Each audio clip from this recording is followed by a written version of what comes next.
powered their way to a confidence-building win. Tonight, they'll need to consolidate all the power they have to drive back a Blue Jays lineup that can match them swing for home run swing. It's a supercharged weekend series that starts right now.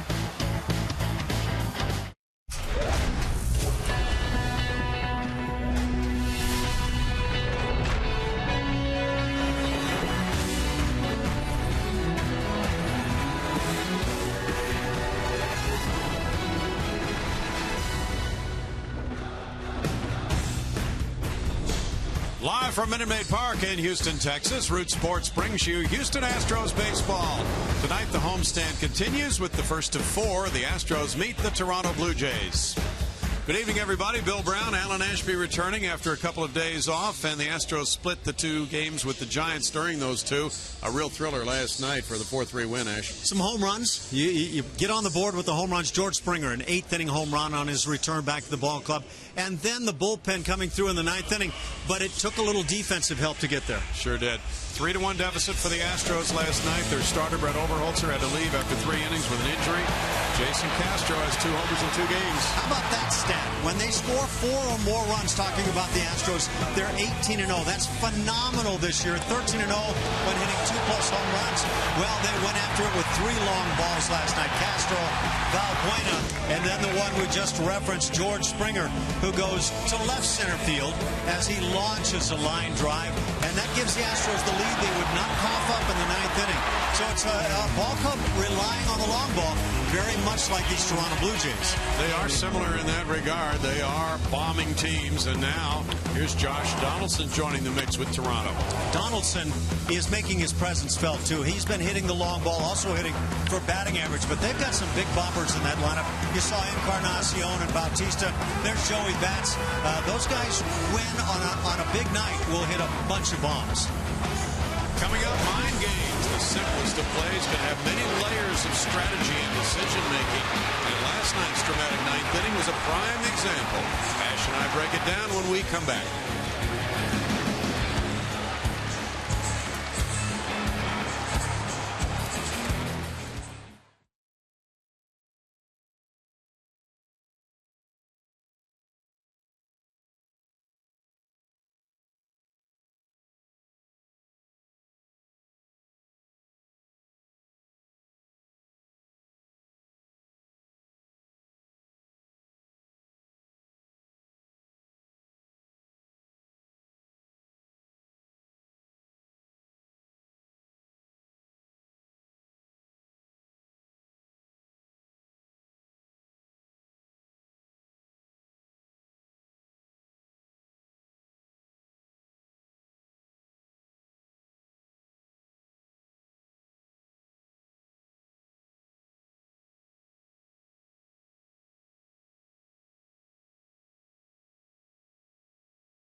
Park in Houston. It's been raining in the area again today, but the plan is to open the roof if things do move through this area.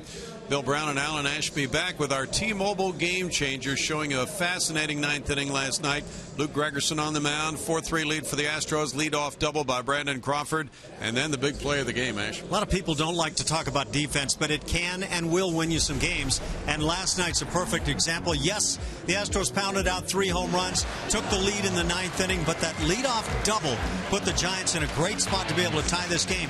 But Jonathan VR steps up on the defensive side. For me, that's a big tactical error on the base running side. Crawford takes the lead, and sometimes, yes, if the ball's behind you, you decide to go on. But you've also got to know where your infielder is, and VR was playing right up on it. This is a really nice play, not only for the Astros to be able to win the game, but for Jonathan VR, maybe a confidence builder that can lead him toward the future and play a little more successfully and consistently at that shortstop position. Big play.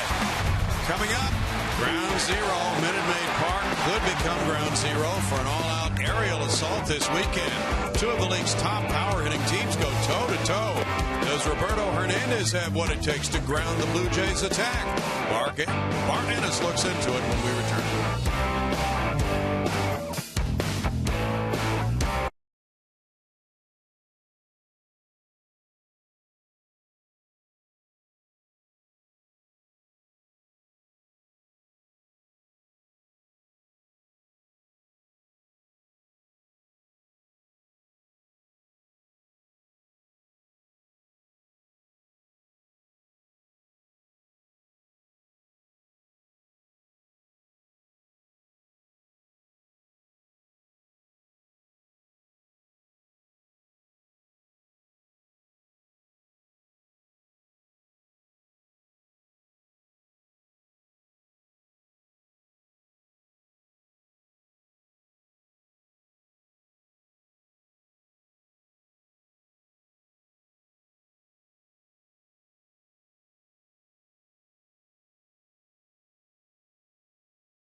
From first pitch of this game tonight, and that's the guy right there, Xavier Hernandez, who is going to throw out that first pitch as the Astros looking to get off to a good start here in this part of this homestand. They're 9-9 at home. They're trying to break out of that, put together a couple of quality wins at home. Hopefully, Hernandez will be the guy that can help them do that tonight, because he's facing a very dangerous Toronto club.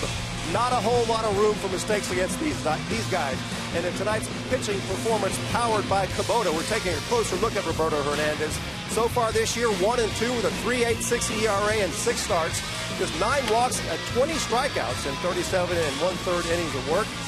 The Astros want this guy in the 4th spot to just give them quality starts and keep them in ball games, and he's done that. 4 of his 6 starts have been quality starts, and his last 5 starts, he's gone at least 6 innings in each one of them. He's a guy with not overpowering stuff. He depends on a lot of movement, fastball, high 80s, got the slider, and he's been working on a changeup as well. But that slider really is his best pitch over the course of his career. And A.J. Hinch was telling us before the game that he's at the point now where he'll throw that slider no matter what the situation or what the count. He is that confident in it. But the changeup is also something he has added to the arsenal and is complementing that slider nicely, guys. And, you know, Hernandez is a guy that when he's around the strike zone with all that movement, he can be very, very effective. This is his 10th year in the big leagues, 34 years old. So he pretty much has given the Astros everything they could have hoped to get out of that number 4 spot. So Hernandez will be dealing that first pitch coming up in just a few moments, guys. Thank you so much, Bart Ennis. Martin Julia switching roles today. She is anchoring pre and post game with Mike Stanton alongside. Here's the Blue Jays starting lineup. Devin Travis, an exciting rookie second baseman, leads it off. It's Josh Donaldson at third, Jose Bautista the DH, Edwin Encarnacion at first, Kevin Pillar in center field, Chris Colabello in left, Ryan Goins at shortstop, Josh Tolley the catcher, Ezekiel Carrera in right field. First pitch from Hernandez is ball 1 to Travis. Travis, a .275 hitter in his rookie season, has 7 homers, 25 runs batted in, and a lot of good defensive work at second base. He looks at that, and that's a strike from crew chief Jeff Kellogg. It's 1-1. Travis was born in West Palm Beach, Florida, went to Florida State, an outstanding baseball school. Then Detroit took him in the 13th round of the 2012 draft. Toronto got him in a trade over the winter for outfielder Anthony Ghost. Ground ball to third to Hopper, Luis Valbuena, over to Chris Carter, 1 out.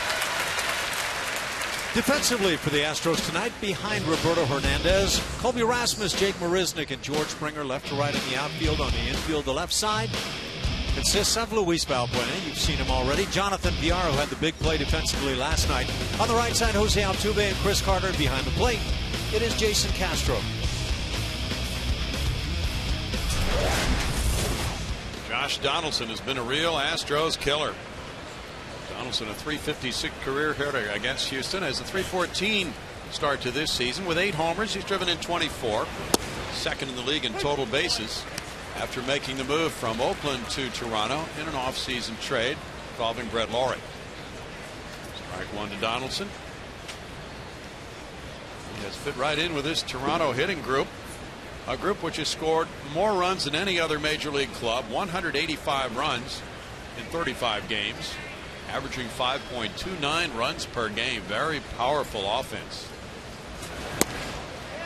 That's in for a strike, and Donaldson falls behind 0-2. Want to shut down big offenses, make pitches like those first 2 on Donaldson. Fastball that comes back to the corner, and then a slider that just gets a piece. Donaldson has reached base in 31 straight games against the Astros. 1-2 the count. Josh now 29 years old. He was born in Pensacola, Florida. Went to Auburn last year for Oakland. Bashed 29 homers. Drove in 98 runs. Converted catcher. Jose Bautista's on deck. Donaldson, though, made 23 errors a year ago at third base, and a lot of people valued him as one of the top players in the game, even on the defensive side. 2-2. He really attacks ground balls. Tries to get to everything with a lot of range at third, and that sets him up to commit more errors than many.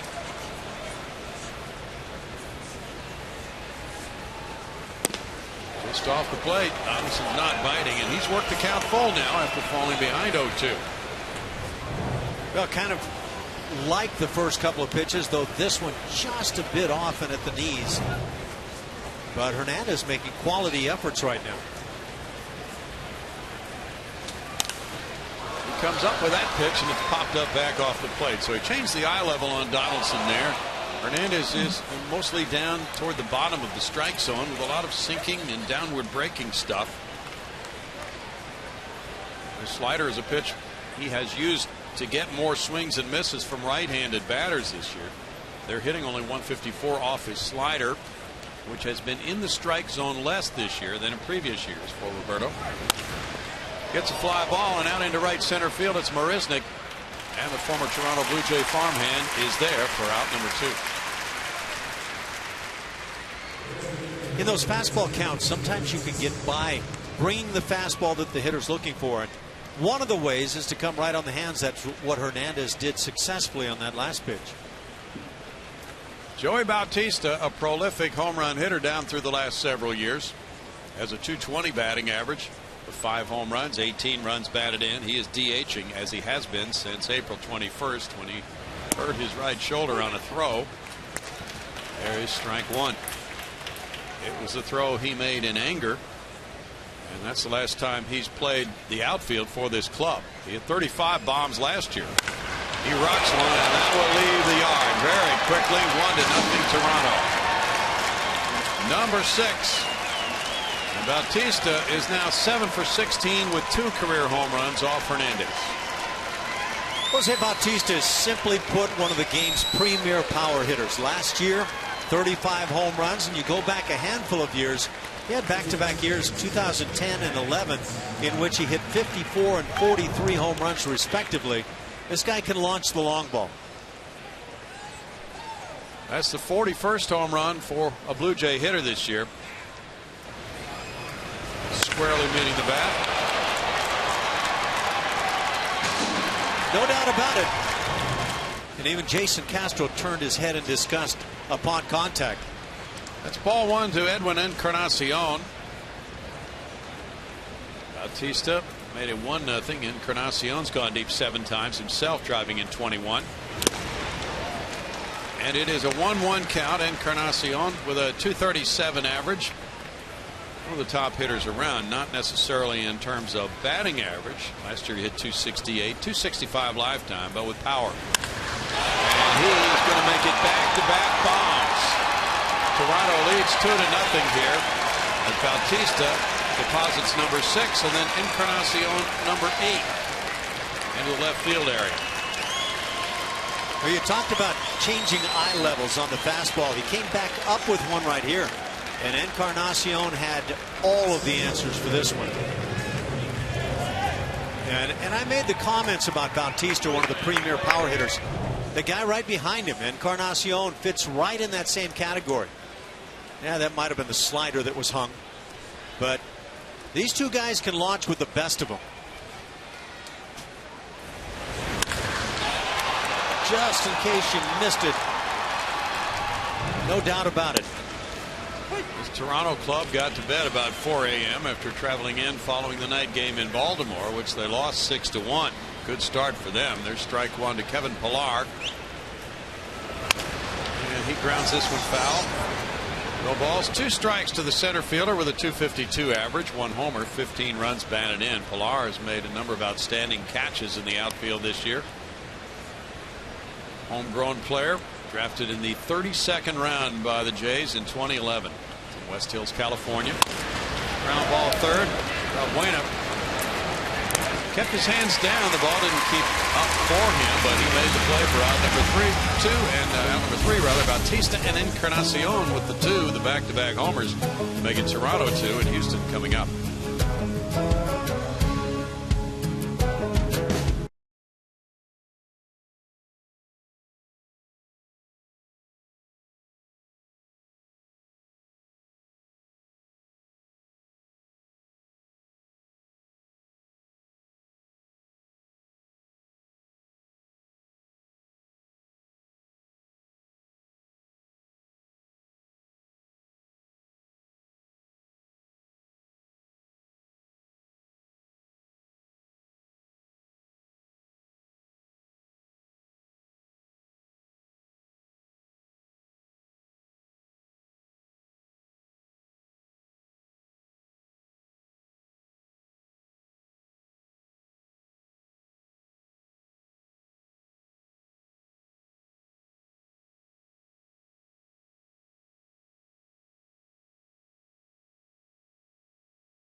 Face this Astros starting lineup brought to you by Southwest Airlines.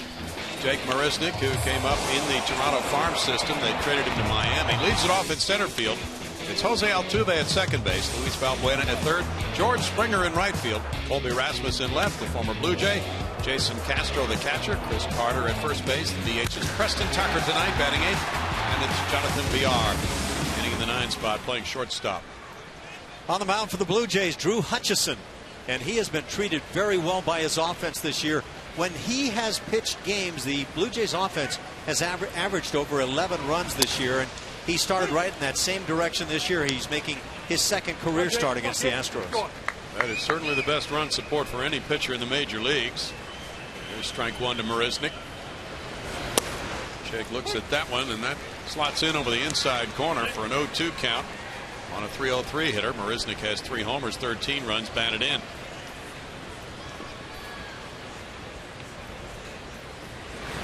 Hutchinson pounds it in, and that's strike 3. Just pouring fastballs in, and that's something we understand he has not been doing all that often lately. First couple hittable, that last one extremely tough. Defensively for the Blue Jays, Chris Colabello, Kevin Pillar, and Ezekiel Carrera in the outfield left to right. Infield left side, Josh Donaldson and Ryan Goins. On the right side, Devin Travis and Edwin Encarnacion behind the plate. It is not Russell Martin tonight. Josh Tolley does the duties. Russell is getting a rest. Jose Altuve lines one and is by the second baseman. Travis into right center field. Altuve picks up his 47th hit of the season. He was one behind the league leader Prince Fielder when the night started. Altuve snapped an 0 for 10 last night, going 1 for 4. He's aboard now for Valbuena. Well, get me hot. Give me a fastball like that, I might get hot. Jose Altuve doesn't miss that very often. I think he may be in that mode right now, trying to stay on balls a little bit more, hit it back up the middle, maybe caught occasionally taking the big swing. Now the infield shifts around for Valbuena, who last night hit his 8th home run. He leads the club. He's driven in 13. The throw goes to first. Valbuena with a 200 batting average in this number 3 spot in the order, trying to do some damage here against Hutchison. Hutchison has pitched once in his career against the Astros, and that did not go well with an ERA of 12. He gave up 4 runs in 3 innings last year and got a no decision.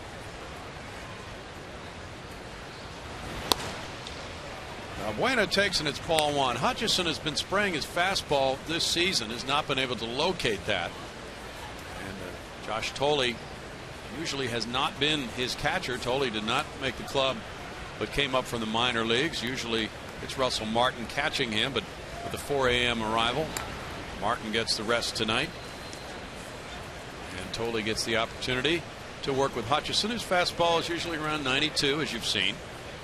Altuve with 11 steals in 15 tries. Tolley must feel like this is an off day. He generally catches the knuckleball of R.A. Dickey. Yeah. Valbuena swung at it. It's 1-1. We understand that Martin will catch Dickey. This is a 4-game series. R.A. due to pitch. And that will be tomorrow night against Dallas Keuchel. Dallas takes a 4-0 record and a 1.39 ERA to the mound for Houston tomorrow night at 7:10. Springer's on deck.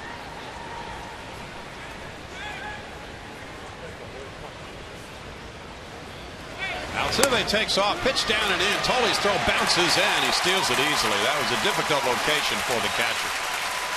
Number 12 for Altuve. It's also a good jump for Jose. Got caught a couple of times out in Anaheim, once by the pitcher himself, but Jose's at it again. See, he's not afraid to glance back, and I've never felt like that slowed a runner down. It certainly doesn't appear to slow Jose down. Straight in slide. And the Astros, who lead the league in steals, get their 37th. Valbuena has a 2-1 count. That's a foul ball off Tolley. 2 balls, 2 strikes. You talked about the run support for Hutchison. He's really living a charmed life with that average run support of better than 11 per game. And the second best pitcher in run support in the American League is his teammate Mark Buehrle. His average run support is 10.6 this season. You look at the numbers on Mark Buehrle, they're rather startling. You wonder why a guy with a 5.5 ERA is 5-2, but you just gave the reason. And here's a guy who's 3-0 with a 6.69. 2-2 2 as Hutchison works. Hutchison, a 15th round draft choice in 09, was born in Lakeland, Florida. He had Tommy John surgery after he first came to the big leagues in 2012, then had to work his way back. And last year he was 11-13 in 32 starts for Toronto. A shot to center field. Pilar going back toward Towles Hill. Turning, still running. That one's up on Towles Hill, and it rolls back down. Here's Altuve coming to the plate, and the throw goes to third. It's an RBI double for Valbuena. 2-1, Toronto. All right, so two of the most powerful teams in all of Major League Baseball are getting off to a fast and powerful start. Strap on your seatbelts. It could be one of those nights. This slider comes back and gets some of that outside portion of the plate, and Valbuena has the answer. I was watching Pilar to see how he would fare with Towles Hill, and he really went after it well, but simply couldn't cover that much territory. And he come back down to pick up the baseball. As you saw, Valbuena gets his 14th run batted in with his 5th double, and he's aboard for Springer, and George with strike 1. Provided the game winner last night by rocking that line drive 8th inning homer. 196, 5 homers, 13 driven in for George. Quite a return to the lineup after hitting the 7-day concussion disabled list. No balls, 2 strikes. There's been a lot of talk about the injury to George, how he smacked into that right field wall and got the concussion. And he does not plan to tone it down as far as the intensity with which he plays. Good for him.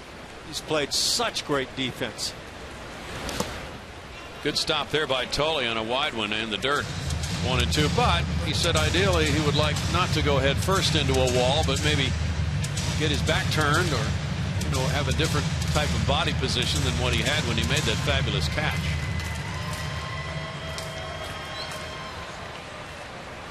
And certainly Springer in the lineup is something the Astros want very much.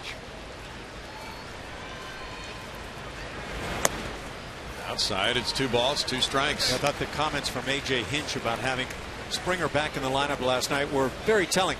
Yeah, it's great to have his energy back, but not bad to have the bat either. And he's swinging it with that long ball ability. He is such a bonus. Great defensive player along with the power game.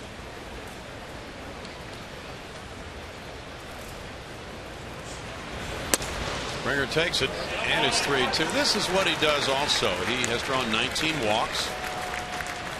He worked the count full last night before he hit that game winner off Jeremy Affeldt.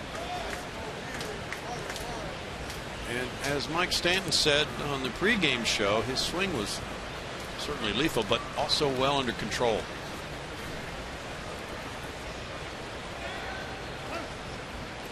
George backs away. Colby Rasmus on deck. Hutchison worked 184 innings last season. In the majors, he's 19-16 with a 4.79 ERA. Springer takes, and there's ball 4. He took some close pitches. That he did. And sometimes you'll get rung up, I should say. This time it pays off for George. That's his 20th walk this season. He leads the club.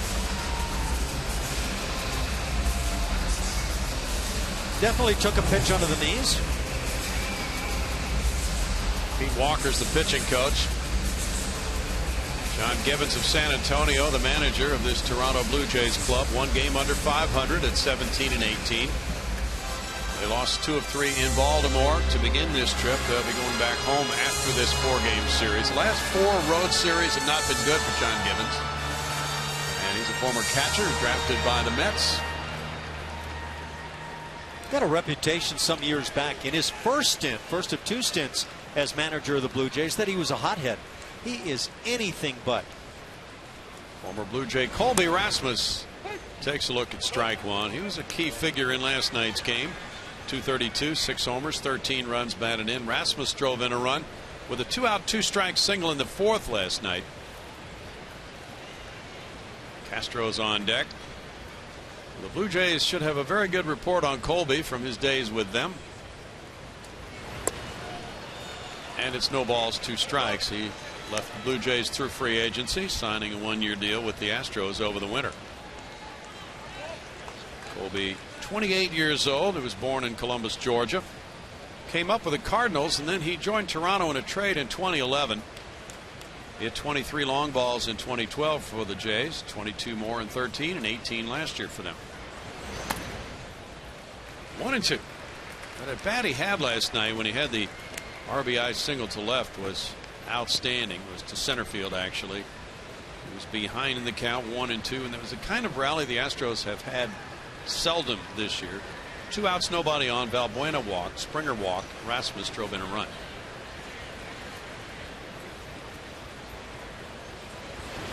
Rasmus started to swing, and on appeal, he's called by Mark Ripperger for that swing and the strikeout.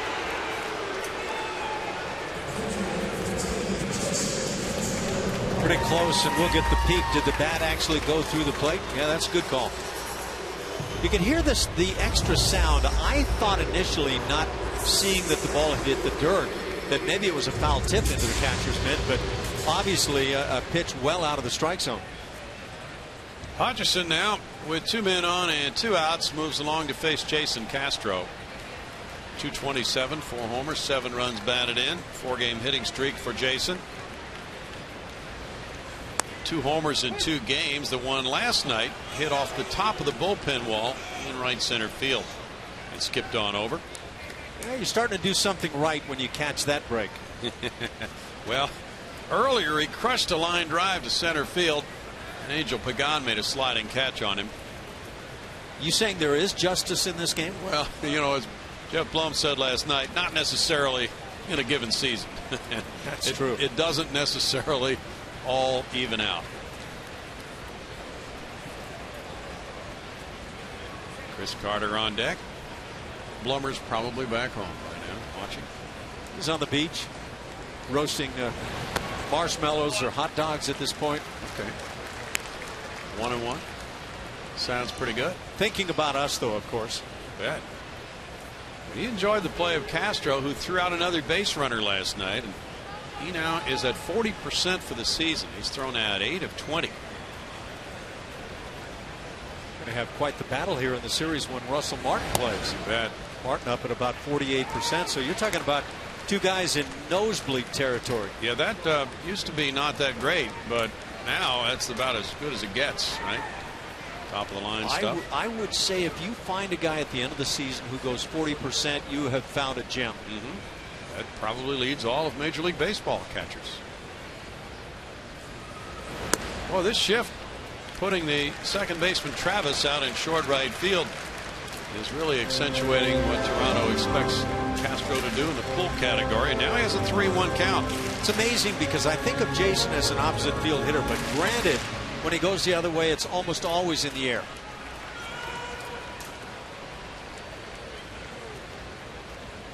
Four pitches for Hutchison in this first. 3-2 now. Saturday, Hutchison beat Boston 7-1. He lasted 5 innings, giving up 7 hits and a run, struck out 6. His big bugaboo has been the 5th inning. He gave up 10 runs total in the 5th in his previous 5 starts. Last time out, he got out of a 5th inning jam, but he had to leave after throwing 106 pitches through 5. By the way, Castro can really kick himself in swinging through that last fastball. You get a 3-1 count, you've got to be looking fastball, and you get it and swing through it. That's not happy time. Well, what was happy time, we didn't realize it, was when he hit that home run last night that tied him for 3rd place on the club's all-time home run list for a catcher with Brad Ausmus with 41.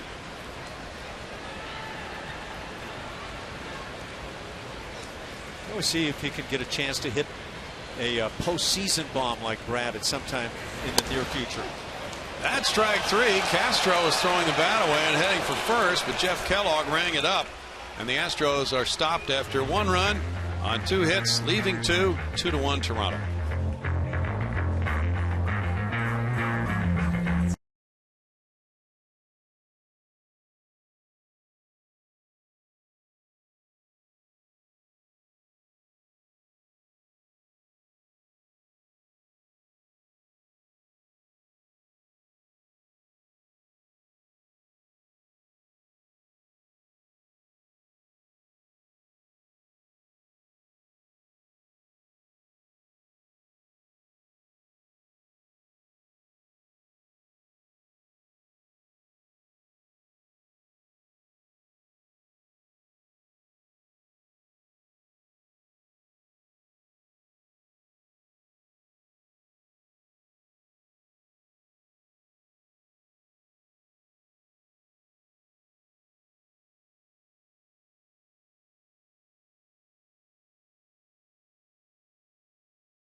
bombed in the top of the first. Hey, the Biggio Hall of Fame 7-game ticket package offers great matchups, including the Yankees, Tigers, and Dodgers. Be there for the anniversary of Craig Biggio's 3,000 hit, Biggio Weekend, and more. To purchase tickets, visit Astros.com/Biggio HOF or call 1-877-9-ASTROS. You know you're good when they name a whole weekend after you, guys. Well, he deserves it. Absolutely. You were here for number 3,000, weren't you, Bart? Yes, I was. That was a thrill. Big night. Fans enjoying this one. It is 2-1 Toronto. Chris Colabello leading it off in the second inning. And he gets ball one from Hernandez. Colabello with gaudy numbers, 467, 1 homer, 5 runs batted in for Chris. Playing left field tonight. He looks at that one, and it's in for a strike for a 1-ball, 1-strike count. Blue Jays have been kind of manufacturing a lineup. Jose Bautista is their normal right fielder. He's been hurting, as you talked about, with his shoulder, and so unable to play in right field. So that forces him into the DH role. It takes Encarnacion out of that role. He's at first base, and it just kind of takes the whole team out of the balance they like to have. Chain reaction caused by that injury. Bautista's a great throwing right fielder when healthy. As good as they come. 2-2. He's also 34 now, and I would imagine some concerns start to alert. You weren't concerned when you were 34. Not a bit. No. You're definitely not concerned now. Felt like a young man, but then you realize you're not exactly. 3 balls and 2 strikes. And here we are 8 years later and still feel pretty good. Funny how you lose your perspective on things. Yeah. A.J. Hinch was joking around with some guys about being 40 today. Yeah. Start hobbling around. Right. Some days you just don't feel that good. Out of play. Still 3-2 to Colabello, formerly with the Minnesota Twins. He's had quite a run here. 14 hits in his last 30 at bats over 8 games since he joined the Blue Jays. Yeah, AJ speaks from his perspective. Let him get a few years on that. If he manages until he's 60, let's see how he feels. He just might, the way he has started. Well, he could. He very well could. What a great job. And good disposition. Wonderful. Another player change today. Fred Oberholzer going on the disabled list with that skin problem on his index finger of his pitching hand after leaving the game after 3 innings last night. Jake Buchanan is here in the bullpen tonight for the Astros to replace Obi on the roster, coming in from AAA Fresno. Actually, they were in Albuquerque. There's Obi, and he doesn't think it's that bad. He feels that after missing a start, and he's looking down at it right now, it'll heal up and he will be fine to go again. But he's on the 15-day DL. Popped up. Astro comes back. Will not have a play. With any luck, we should get through a couple of innings in an hour tonight. Here's Jake Buchanan replacing Obi. We don't know who will take Obi's start when that turn in the rotation comes around again yet. But Sam Deduno, who's the long man, has pitched the last 2 games. This will be the 9th pitch coming here to Colabello, and it would be really a lot to ask of him if he had to be a long man in this game tonight, even though he's out there ready. There's a shot on the ground into center field, and Colabello has a leadoff single. And number 3 for Toronto.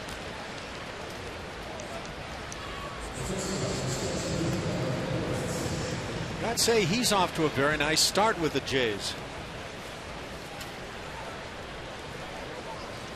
Ryan Goins is filling in at shortstop for the injured Jose Reyes. He's out with a rib injury. 250 for Goins. No homers, 6 runs batted in. For the native of Round Rock. He's got to have some family and friends here tonight, you would suspect, right? Certainly would think so. If not, get on down here. He bunts, but he's late bunting and fouls it for strike 1. Ryan's 27 years old, went to Dallas Baptist. 4th round pick of the Jays in 09. Probably not a good sign when you can't get the head out when you're bunting. That's really not the way you draw it up, is it? Buena's in tight at third base. Double play depth for VR and Altuve. There's a shot. VR, Altuve, and Carter turn two. Nicely done. VR had to quickly move to his right to get in front of that one. Now you're looking for maturation consistently with Jonathan VR, and you're starting to see it. And again, I think that play last night could go a long way in helping him and start in that beginning to believe that you are an everyday shortstop on the big league level. Now it's Josh Thole batting. He's well protected. Lowell Matheny will be very happy with the hard hat. Lowell's in charge of safety. Lowell is the very definition of safety. That he is. Thole, formerly with the Mets, taps it back to Hernandez, and he gets it. No runs a hit, nobody left. 2-1 Blue Jays.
Is presented by Southwest Airlines.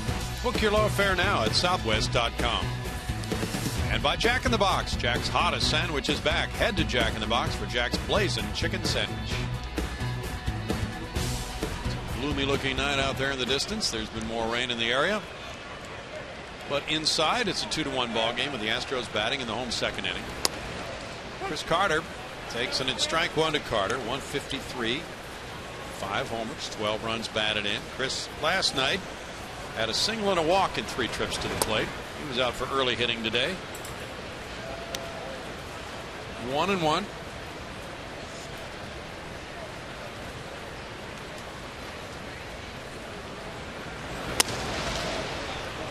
Appeal went down to the first base umpire who ruled check swing, and it's a 2-ball 1-strike count. Brian Onora made that check swing call. Seen that pitch called a strike a lot of times this year.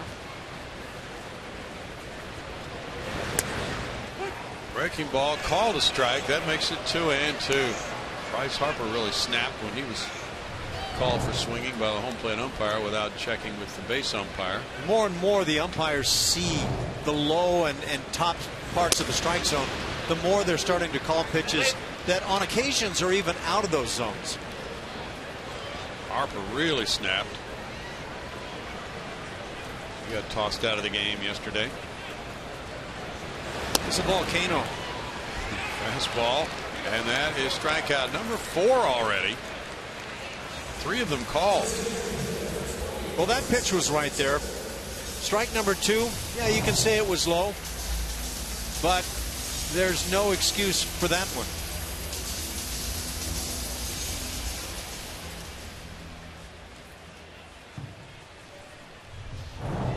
Preston Tucker, he's 1 for 10 as a major leaguer. He's driven in 2 runs. His family flew out from Florida to see his first major league hit, an RBI, and it was a big one against the Angels. There's strike 1 to him. Very big and late in the game. He also was out for some early swings today, along with Carter and Hank Conger. 1 ball, 1 strike to Tucker. He's done some DHing. Not much pinch hitting, he said. He's been an everyday player. And what an everyday player he was this year at AAA Fresno. Big numbers. He was leading the minor leagues in homers and runs batted in when he was promoted to the big leagues. I think the day comes and comes soon when this guy turns into a big run producer on the big league level. He shoots a line drive into right field, getting it by Travis for a 1-out single. Solid swing on a 1-2 pitch. And just watch that swing. The result is a single, but the potential is mammoth clouds. Watch how he loads up and lets it fly. Good looking hack. And he stays level through the baseball. Yeah, that's an excellent replay showing you that very thing. That's what the Astros are raving about. The way he keeps that bat through the zone. He's aboard for Jonathan Villar. Villar had quite a game last night. 1 for 3. But that play he made in the 9th inning was certainly the play of the night. There's ball 1 to Jonathan. 194 average with 1 run batted in. Marwin Gonzalez had been getting most of the playing time at short, but Villar now is starting for the 2nd straight day. Marwin over his last 16. Foul ball goes back, and it's 1-1. But there are a lot of slumping Astros hitters. They have really taken a turn for the negative since that 10-game winning streak when the club averaged 7.6 runs. Since then, the Astros have gone 3-6 with a total of 20 runs in those 9 games.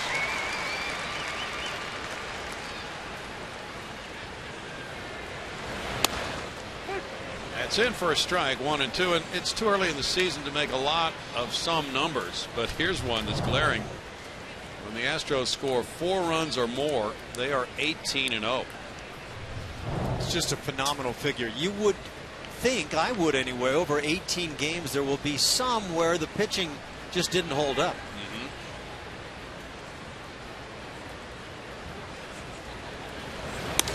That's a ball, and it's 2-2.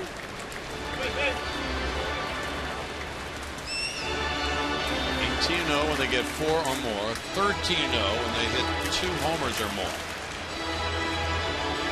And they lead the league in homers with 49. Marisnick's on deck. Bouncer to second. There's a quick one from Travis to Goins, and then on to first for a nice double play for Toronto. Both clubs turn 2 in the 2nd inning, and it's 2-1 Toronto.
always enjoy your visits because you bring what the upcoming giveaways are. You tell us about the homestand, what's going on this weekend. A big weekend.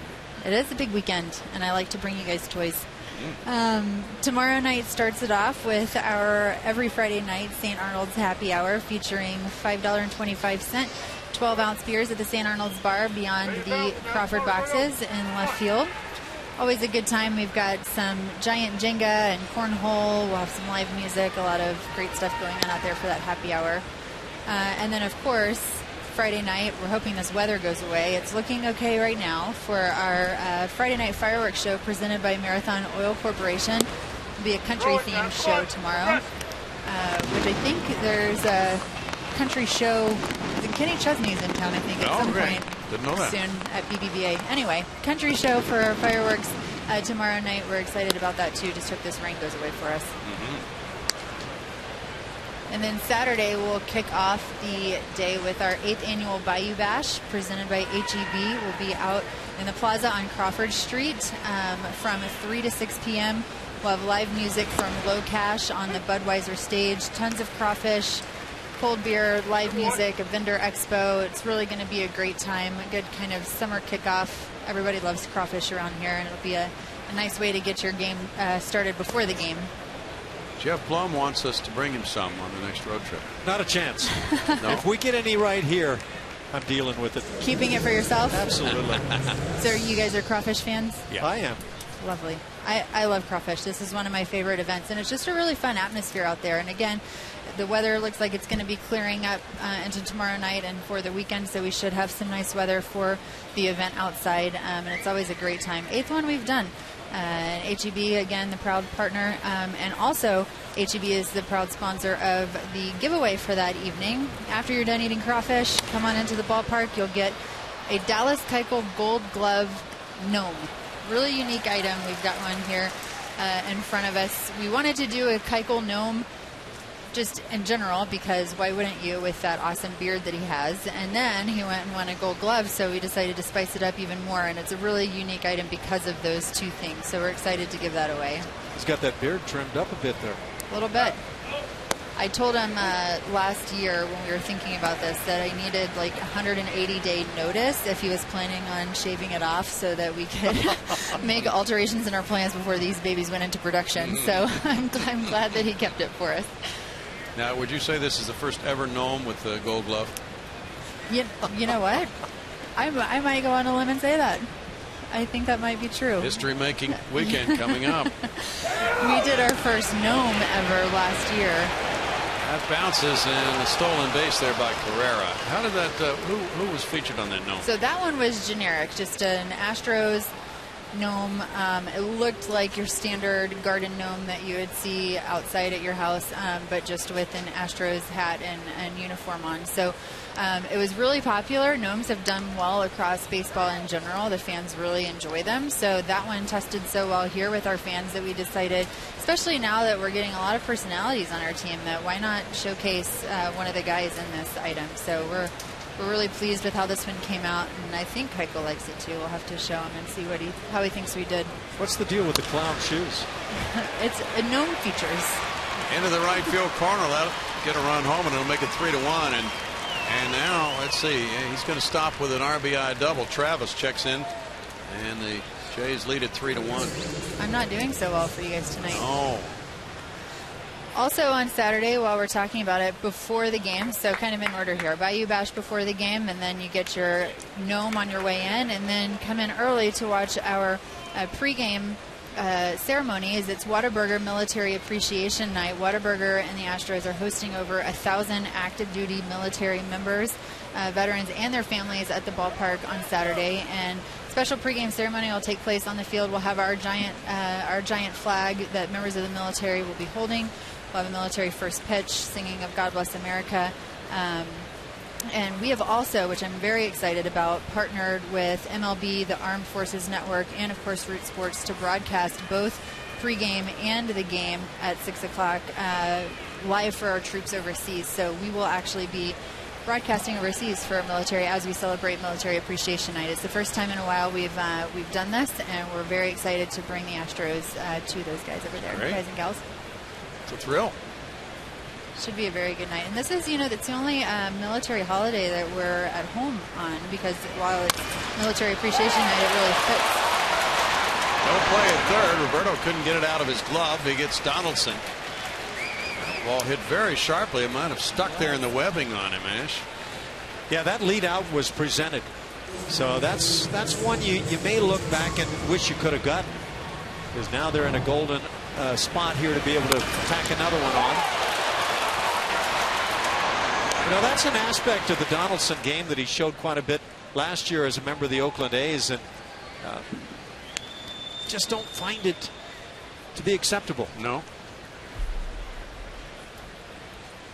Well, Hernandez was quick with the glove, but then not quick to get the ball out of it. So now a runner at third and one out, and Bautista the batter, and the infield playing back. That moves him back for ball one. I think Ash is very excited about the thought of having the Dallas Keuchel Gnome in his backyard. Oh, it's going to be on my front lawn, Brownie. Front lawn. Yep. Yeah, I like it. Front and center. We'll get you a few. That's a front lawner right there. You can have a little Keuchel Gnome army in your front yard. That would be fun. And maybe a building collection down through the next few years. You guys are giving me ideas. It's a good karma gnome for you. I love the notion of the gold glove there too. In clown shoes. Christy says they're gnome shoes, but we call them clown shoes. Where do you place this in your garden? Do you have any recommendation on that? I think it would be good anywhere. I think Keuchel has the ability to bring luck to whatever plant you put it by. Yeah. That'll make any vegetable garden grow like you've never had before. You know and that? Quickly. If your garden grows like his beard, you're in good shape.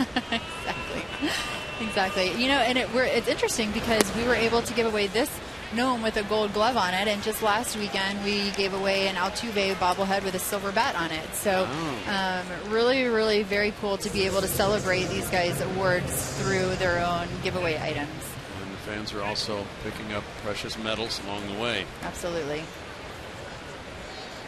And then really moving through the weekend to wrap it up on Sunday, it's another Kroger Family Sunday. Kids ages 5 to 14 can run the bases after the game. Of course, always want to remind folks, if you've not already, to sign up for our Coca-Cola Astros Buddies Kids Club for kids 14 and under. It's only $20. You get front-of-line base running privileges, a cap, a backpack, a membership card, and some tickets. It's a great value. And very cool thing to be part of. Some experiences, autograph sessions, Q&A sessions, Buddies Behind the Scenes Day. It's a really great way to get your kids involved with the Astros at a really young age, and we're excited about that program as it continues to grow. Open bat roller, Albuena, Altuve with the stretch, on to first for a double play. Thanks, Christy, for joining us. Thank you guys for having me. 3-1 Blue Jays.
month's worth of RBIs in one game last night for Fresno. This was the first of a couple of bombs on the night for Big John.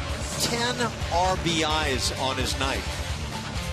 It kind of makes a former player want to go play in Albuquerque. I assure you that, but I don't know that John needed any help. 10 RBIs on one night. Way to have yourself a good month last night. Well, now he is leading the minors in homers and runs batted in. After that one, Jake Marisnick leads it off in the home third inning. He struck out looking in the first. Preston Tucker left the minor leagues with those accolades. Singleton now in 117 at bats has hit .274 with 11 homers, 35 runs batted in, and his current OPS is 1018. Fastball gets it by Marisnick, and it's a 1-ball 1-strike count. A.J. Hinch was saying he has great reports on John Singleton, who's hitting the ball hard to left field and left center. Not to disparage his numbers in any way, but the fact that he did it in Albuquerque might bring some longtime fans some memories of those Dodger farm hands who came through Albuquerque and put up some big numbers. They had a guy named Greg Brock, a first baseman. Oh, yeah. And, you know, Mike Marshall, who was in a few fracases down through the years, was another of their top farm hands. Wait, I got a call coming from Phil Garner. Let me get that first. It wasn't Mike Marshall, the pitcher. It was Mike Marshall. That's right. What was he, a first baseman, third baseman? Yeah, one of those guys. Yeah, he and Greg Brock had huge seasons at Albuquerque. That one's up close to Marisnick, 2-2. Well, that's also the site of where the Dodgers' 12, 15-year infield came through together. True. And Garvey say Russell and Lopes. Up and in. That one again gets away from Hutchison.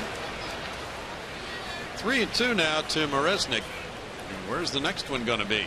Fastball's got some life. It's a real dilemma for the hitter. Is he going to paint or spin me around again? Fastball powers it right by him. 94. Yeah, that's good stuff, Ronnie. It is. And when you can do what you just described, paint or come up and in, it's tough to deal with. Lance McCullers has been promoted from AA Corpus Christi to Fresno. 3-1 with a 0.62 ERA in the Texas League, dominating there with a whip of 0.90, striking out 43 and walking 11.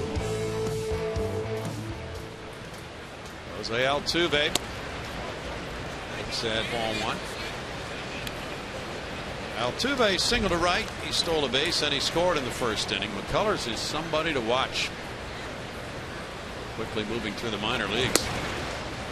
High draft choice. His dad was a big league pitcher. 2 balls, no strikes now. McCullers got a good look this spring and the Astros were impressed. He's just 21. He's from Tampa. Supplemental pick in 2012. In for a strike that makes it 2-1 for Hutchison. McCullers was at Lancaster last year, had an ERA of 5.47, but he struck out 115 in 97 innings. Grounded foul. 5.47 may not have been bad in that league, especially in Lancaster. Well, you're right. So I'm not sure you get much of a read out of that year. True. Apparently it has not deterred him from progressing through the system. Carlos Correa getting off to a good start so far at AAA himself. He'll be watched very carefully, as you know. Altuve out to right center field on the breaking ball, and it's caught by Carrera. 2 outs.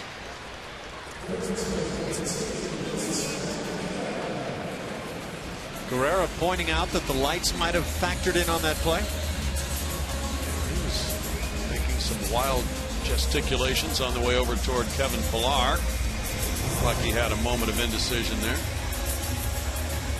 Hey, you keep running and you run right past the bank of lights in some cases. Luis Valbuena doubled in a run with that shot up on Towles Hill. Strike 1 to Luis. The Astros have been a very different team at home and on the road, especially with the bats. Night and day different. showing butt. He takes it 1-1. At home, they're hitting 198.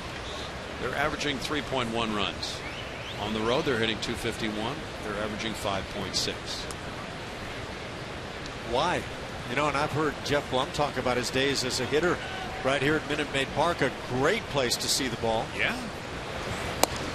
Inside for ball 2. We don't have reasons, but we have numbers. We got to go start digging for some reasons. We do. Yeah, that's hard to figure. I will take a guess that those numbers will turn about a bit as the year goes on. Right. Well, maybe some of the new players are still getting acclimated. It's kind of a lame reason, isn't it? Yeah, for me it's more about hot and cold streaks and when they come together over the course of the year. But it's always good to come together. Well, it's 34 games. Relatively small sample size. And only 18 at home. Where the Astros are 9-9. They hope this is the homestand where they can put up a burst and go well above 500 in this ballpark. 3-2, get that home field advantage type feeling. This is part of a string of 16 of 23 at home, which just started Tuesday night against the Giants. Take advantage. Buena's down on strikes. That's number 6 for Hutchison. And after 3, it's 3-1 Toronto.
Your car, yeah. We've got Dallas Keuchel going tomorrow night against the knuckleballer R.A. Dickey. Keuchel 4-0, could be 6-0, 7-0. That beard could be 20-0. That ERA has risen to 139, so he's been brilliant. Ground ball, Valbuena. One pitch, one out. Here's Pilar, grounds out to open the 4th inning. 3-1 Toronto. I love when you say that. What? One pitch, one out. Oh, yeah. Well, Hernandez has gotten 2 double play balls in the last 2 innings. And if he can live down there around the knees, that has been very successful for him this season.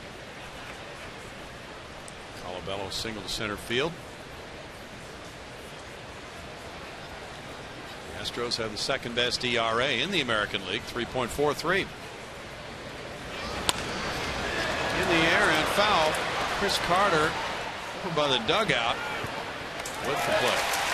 2 outs. Say it for me. 2 pitches, 2 outs. I love it. You got away. What are the chances of 3 pitches, 3 outs? Oh, you just jinxed it right there. Goins will take the next pitch. He would not want to be the guy to swing and make the third out on one pitch. But the way you have to think about it, though, is that I'm going to drive one out of the ballpark, so let me have that pitch. Here's a bag of peanuts that he will take this pitch. You know I don't make large wagers. Strike one. Lawrence grounded into a double play in the second inning.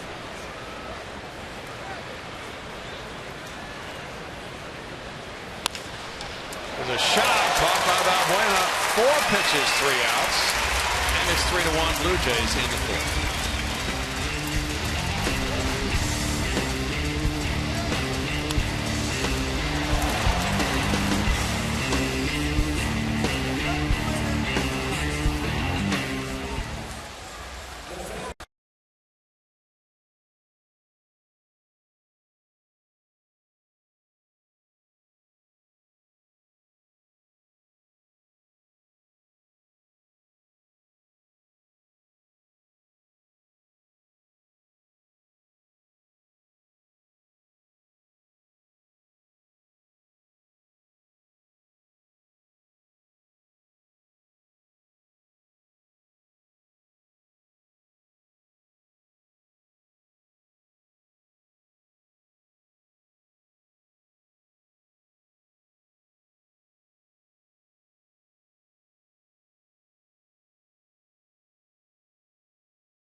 And it's time for our Geico quote of the day. And this one comes from Astros catcher Jason Castro talking about George Springer.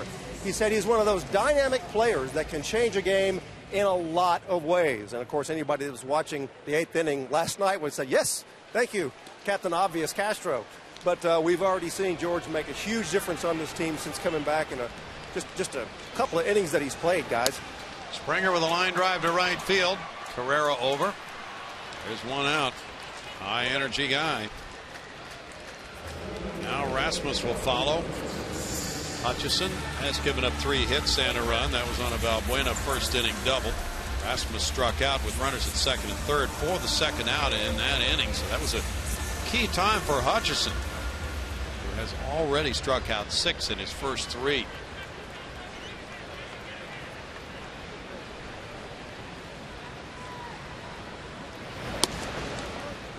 Ball 1 to the former Blue Jay, Colby Rasmus. He was surrounded by Toronto media at his locker today. First time a lot of those folks have seen him in person, probably, unless they made a trip over in spring training. Back to the pitcher, Hutchison. 2 outs. Well, both these guys are not needing to expend too many pitches in the 4th inning so far. Happy birthday wishes to Jen Fisher of Dearborn, Michigan, new Astros fan. Jason Castro struck out looking in the first inning. He's a .310 career hitter against this Toronto club with 4 homers, 10 runs batted in. The Reds are leading the Giants 3-2. They're in the top of the 7th at Cincinnati.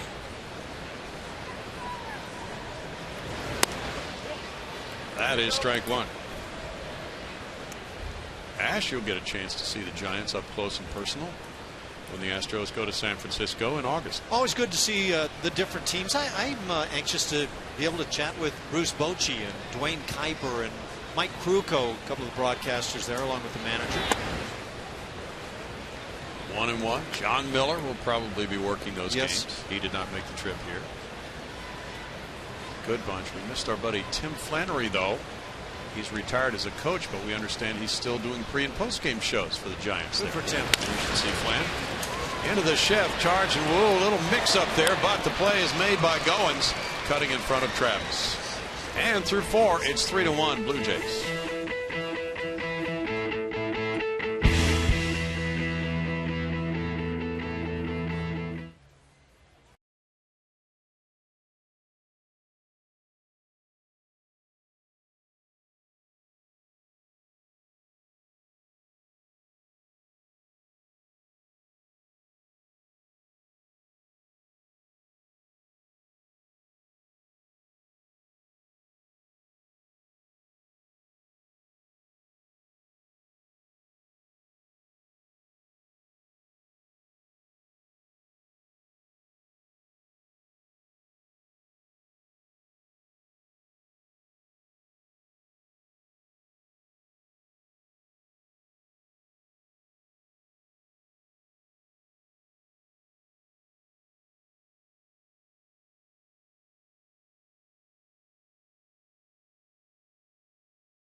All season with MLB.com At Bat, the #1 app for live baseball.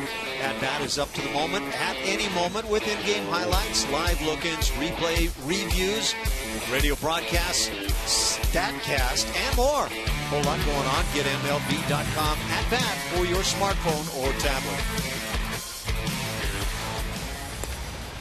Here at Minute Maid Park, it's the first of a 4-game series. Toronto leading Houston 3-1. Including back-to-back Blue Jay homers in the first by Bautista and Encarnacion.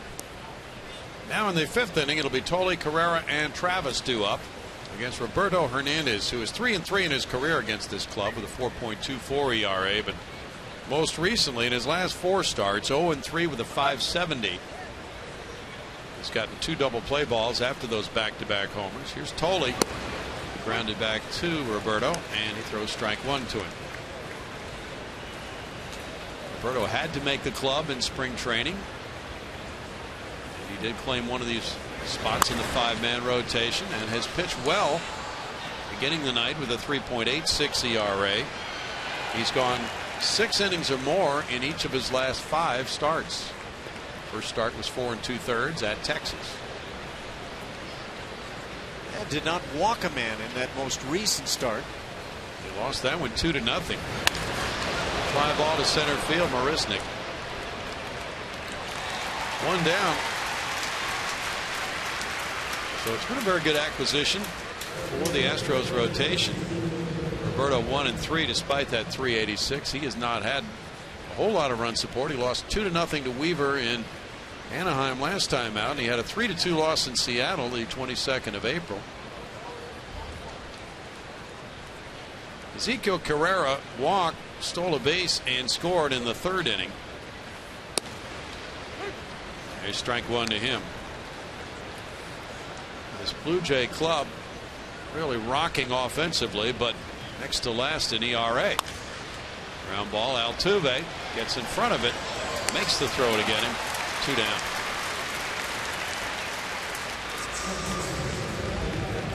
Well, that sinker is starting to take command a bit now for Roberto.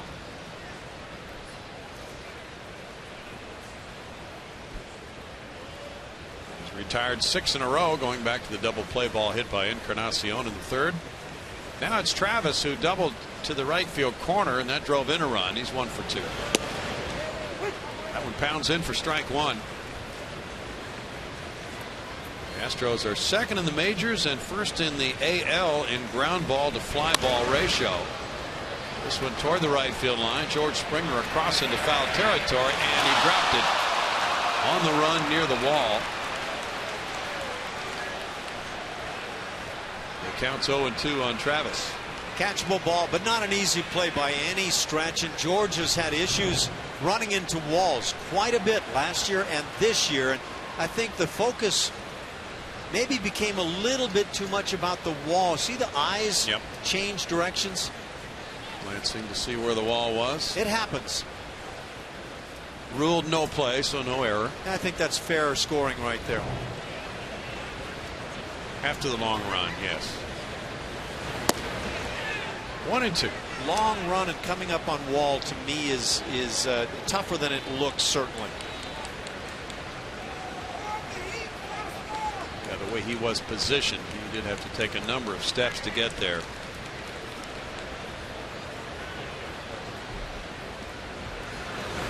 Travis grounds to shortstop.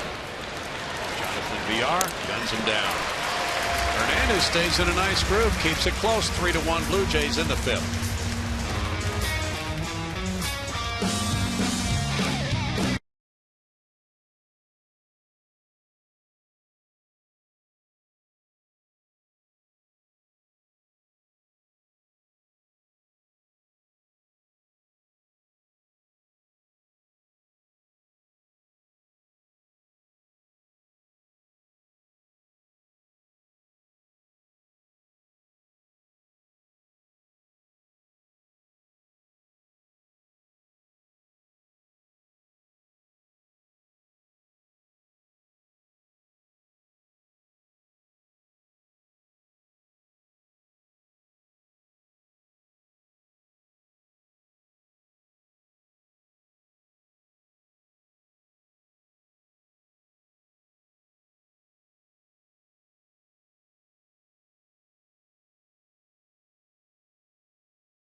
Southwest Airlines. Book your low fare now at southwest.com.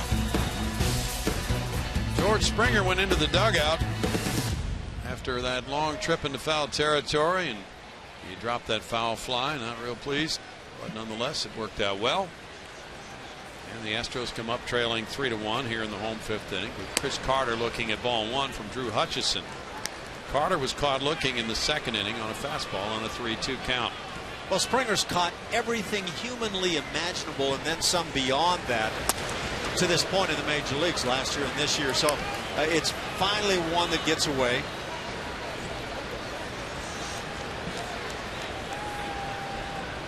Tucker and VR to follow here in the Astros 5th. Carter on about a half swing goes to strike 2, and it's a 1-2 count. That Reds Giants game, it's 3-2 Reds, bottom of the 7th, with Johnny Cueto pitching.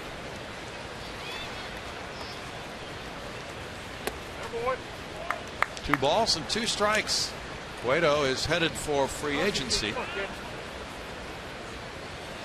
He's given up 5 hits and 2 runs in 7 innings to the Giants. Carter looks, and it's a full count again for the 2nd time tonight for Chris. Astros have been in first place for 28 days. Carter's down on strikes. That's number 7 for Hutchison. This fastball in that 92 to 94 range has been tough, quite honestly, on a number of Astros hitters, not only tonight but this season and last. And that good live fastball is just getting over the bat. Tucker whacked the ball into right field for a single. Preston looks at ball 1. Hutchison was the opening day starter for the Blue Jays this year, their youngest in franchise history at age 24. Fouled away. Todd Stottlemyre was just slightly older. He was the opening day starter in 1990. 1-1. It's quite an honor to be selected for that opening day assignment, and he was pitching at Yankee Stadium and won it 6-1. Shot up the right field line, hit hard by Tucker. It kicks out and it's dropped by Carrera. Tucker will be stopped by Gary Pettis at second base on a hard hit ball up the right field line, and he's 2 for 2. Yeah, that swing looks really good for Tucker tonight, and this is good to see. When you're a youngster and you're just getting that chance in the big leagues, if you fail for very long, you're probably not going to have a whole lot more opportunities. And Tucker now trying to take advantage to the extent that he can prolong this major league career. He's going to have a good one at some point. He blasted that ball by a diving Encarnacion. Tucker gets his first major league double. Doesn't run badly either. Nope. And that gives the Astros a man in scoring position with one out for Jonathan Villar, who bounced into a 4-6-3 double play. Marisnick's on deck. Each club now with 4 hits and no errors. Hutchison has a little challenge on his hands, leading 3-1.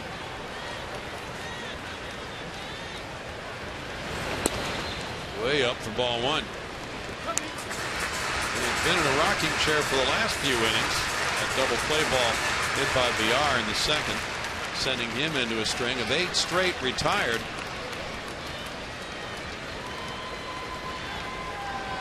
Astros trailed 3-1 and won it last night 4-3. In for a strike to Villar, and it's a 1-ball-1-strike count. Good looking fastball right at the knees. Yeah. Looked like Jonathan thought maybe it was out of the strike zone. Let's take our peek. Yeah, you can catch any portion of that box and it's a strike. Grounded slowly to first. Backhanded. Here's the flip from Encarnacion to Hutchison in time. 2 outs. Tucker to third base. Like the landing for Hutchison is this play kind of prolonged. Tough play for Encarnacion, but that landing kind of extended out and made this play closer than maybe otherwise intended. Not that close. Disregard previous message. Well, just watching it live full speed, I thought maybe it was a little closer than we might have anticipated. Can make a difference to see it that way on the Super Mo. You like that this year? Oh, I love it. Yeah, I've enjoyed a number of the aspects with the camera work, and it's really good stuff. You missed a lot of things the last 2 nights, by the way. I guess I did. Jake Marisnick has struck out twice. Bottom line is I missed 1 win. You missed that shot from inside the left field scoreboard wall. Oh, is that right? With ball 1. We had the Fenway. We had the green monster viewpoint. Yes. Altuve on deck as Marisnick tries to drive in Tucker from third. That viewpoint of the bench is always intriguing to me. Guys are sitting down there always in their own little world, trying to figure out what it is that I've got to do right now to get back to hitting the way I know I can. And if you're in a good groove, well, you're kind of reversing it a little bit, just trying to stay in there. A lot of thinking going on there. Marisnick was drafted by Toronto in the 3rd round in 2009 from Tampa, Florida. Went to high school in Riverside, California, though. That's called a swing. He went down on a knee. And now 1-2 to Jake. Ryan O'Nora with the call. You're trying to catch up to this kind of fastball. The bat starts really tough to impossible to hold it back. I think Jake feels like he did, but Super Slow-Mo says otherwise. He's going to have to battle now. And he swings at one in the dirt. There's a throw to first base by Tolley to complete the strikeout. That's number 8. No runs a hit, a man left after 5, 3-1 Toronto.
A walloping win today.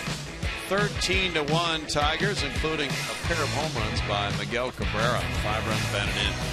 Who would you say has the best opposite field power in Major League Baseball? Might be that guy. And I think it's the way he drops the barrel of the bat and can hit either side, either portion of the extreme portion of the barrel of the bat, and have the ball either go to left field or in the air to right field. He's got tremendous pop the other way. Josh Donaldson with strike 1, leading off the 6th inning. He is 0 for 2 tonight. 3-4-0 for Toronto, 1-4-0 for Houston. Back-to-back homers by Bautista and Encarnacion, making it 2-0 in the Toronto first. Hernandez bouncing that one, goes to a 1-1 count, but he has now settled down, and he has 2 double play balls tonight and 7 straight retired. Josh Donaldson doesn't get cheated very often when he takes a hack.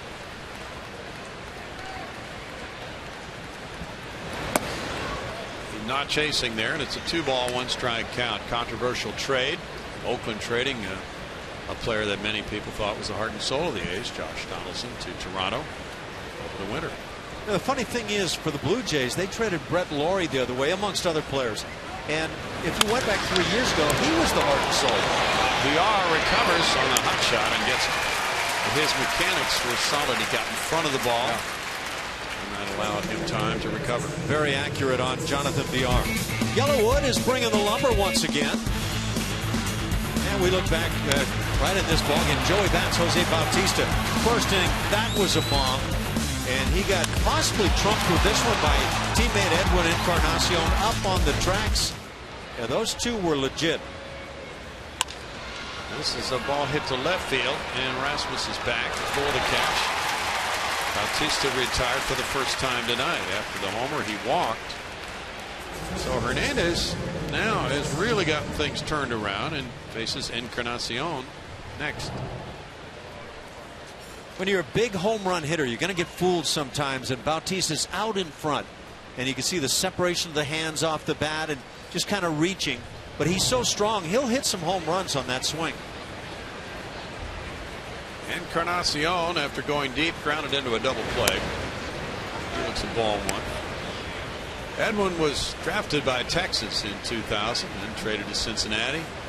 Toronto got him in a trade in 2009, the Scott Rowland deal. And he has been quite a bonanza in the home run department for the Jays. He was a third baseman at the time of the deal and didn't play that well over there, at least at the time that he came over to Toronto. The fans gave him a miserable time. Looked like he'd never last there, but then he started hitting home runs, and the love affair began. He hit 42 in 2012 and drove in 110. Child with snow cone, that's love affair.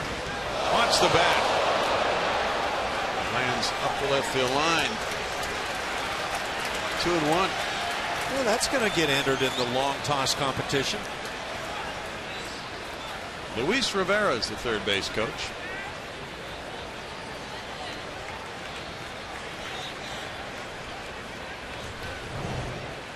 Let's see if you think you can top this while trying to hit a Major League Baseball. And that sound came right from the bat, right? It did. 2-1 pitch is ball 3. Pilar on deck. 3-1 on Encarnacion.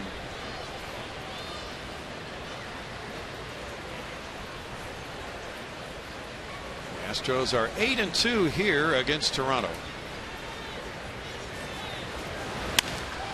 In the air, and it's a towering pop. Altuve comes over. Villar is there. Villar takes care of out number 3. 3-1 Toronto in the 6th.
To Minute Maid Park, 3-1 Toronto as we move to the bottom of the 6th. Jose Altuve leading it off, and that means it's time for our progressive fan of the game because we got some big Altuve fans here that brought props to the stadium. All right, names. Mike. Barbara. Jimmy. Yummy. And you guys have been holding up. Does Jose recognize the sign? Yes. Every time. Good. And who else do you have signs for? Every All the players, all the position players. I have a By George. I have a Evan El Oso. I have everyone. Wow. And this gentleman is wearing, turn around, the Blummer. I didn't even know you could still get those. That's right. Hey, thanks, guys. You are our progressive fans of the game. You divvy up the prizes in there however you see fit, okay? But anybody that brings props to a game, guys, they got to be the fan of the game. They have to be, Bart. Thank you for that. 2 balls, no strikes to Jose Altuve. He's 1 for 2. And rocks one to left center field. That one's a flyer out over the bullpen wall on 1 bounce, and Altuve is around second, and he'll stop there as the throw comes back in from the left fielder Colabello. So Altuve with his 9th 2-base hit of the year has his 2nd hit of the night. It seems that he's heating up again, and what a great way to lead off the home 6th. Really a remarkable hitter. He's had his slumps this year. Through much of the second half of last year, I'm not sure he even hit a slump, but head down through the baseball. Solid power for that little frame.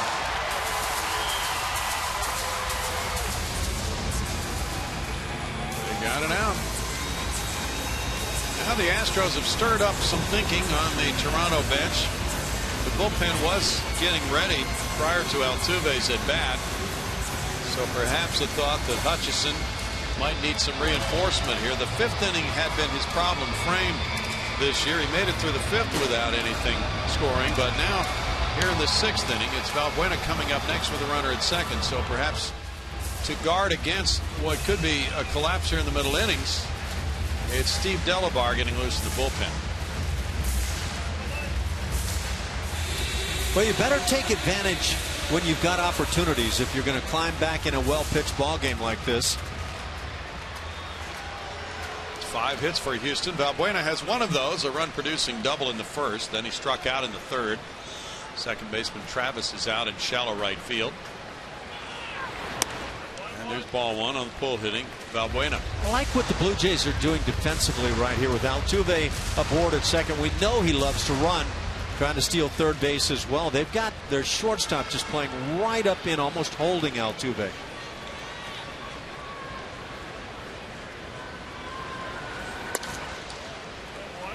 Valbuena takes, and it's 2-0 to Luis.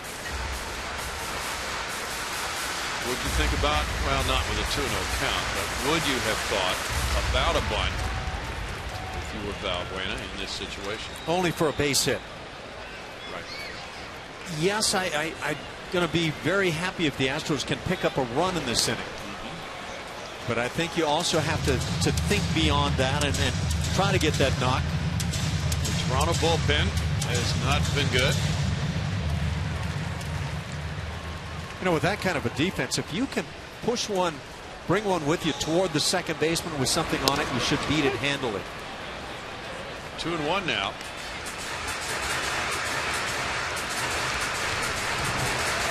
How consistent are Major League umpires? Sometimes, just like the rest of us. George Springer's on deck in the Astros 6th. Foul back, and it's 2-2 to Valbuena. Last night the Astros got their 9th come from behind win of the year.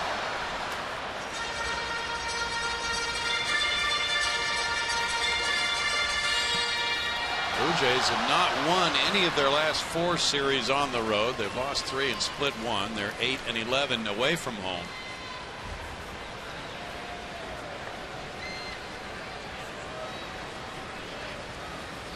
Valbuena goes up the middle. Altuve to third. Goins with the play. 1 out. George Springer had that big swing. What eventually was the game winner last night, the home run that was just a rocket launched by Mr. Springer. And then some defense held that as the game winner. Now Springer in this big situation has a runner at third, 1 out. And he's 0 for 1 with a walk tonight. Hit a fly ball to right his last time up. And that would work well here for a sac fly. Rasmus is on deck. Ball 1 to Springer.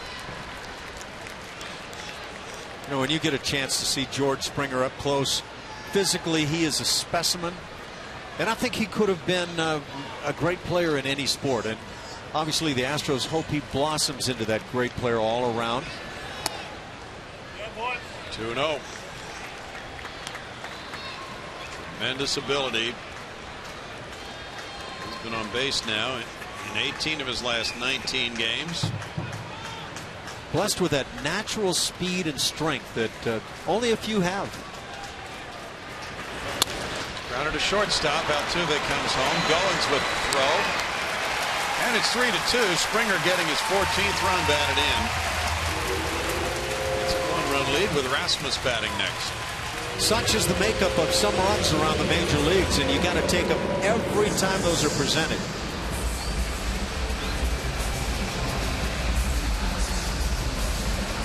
Got a bit of a hanging slider. Got the bat to it, but that's one I'm sure he feels like he could launch a long ways. Rasmus is 0 for 2, a strikeout and a ground out to the pitcher. Strike to Colby. Hutchison has pitched 36 1/3 innings in 7 starts.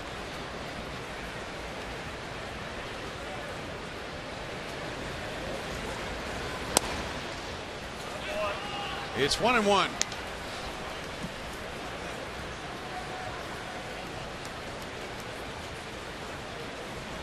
St. Louis edged Cleveland 2-1 today in Cleveland.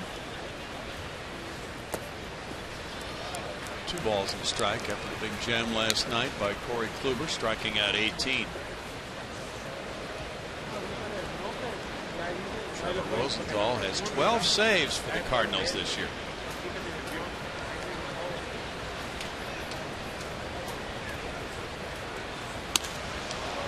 Two and 2 to Colby Rasmus.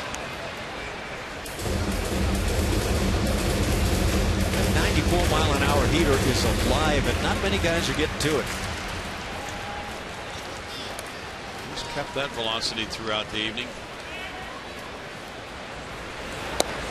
And he finishes the inning with a good one for strikeout number 9. 1-run scoring on 1 hit after 6, 3-2 Toronto.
Hit shutout ball, no walks, 18 strikeouts.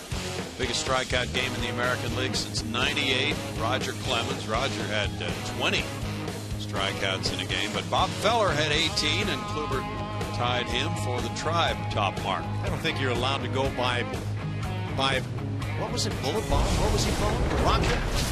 He was called Rapid Robert. Rapid Robert, that's it. Among other things. Yeah. But 6 outs put in play in that game, huh? In the eight innings? Is that what it was? I believe so. I mean, if it was 8 innings, that's 24 outs. Yeah, okay. There's strike 1 to Kevin Pillar. I see where your math is coming from now. Yeah, you're right. I had my math skills on the line there. Did you ever carry a slide rule to school on your belt? I wouldn't have known what to do with it, but you have one at all times. We all did that. Bouncer up the middle and by a diving Jonathan Villar. 10 in a row had been set down by Hernandez. Pilar singles to lead it off in the 7th. Colabello will follow. The bullpen is busy for Toronto with lefty Aaron Loup throwing. Just a greasy ground ball that got up the middle. You can see that's where the big hole is. Yep. Pretty good range shown there by Jonathan Villar, though he didn't get to it. Gave it every effort. Now it's Colabello, who's 1 for 2.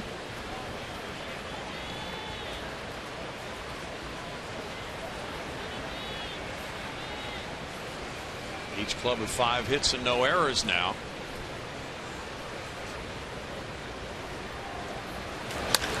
It's a shot to right field. Springer backing on it. It is going to be off that wall. And Springer gets it back in towards second.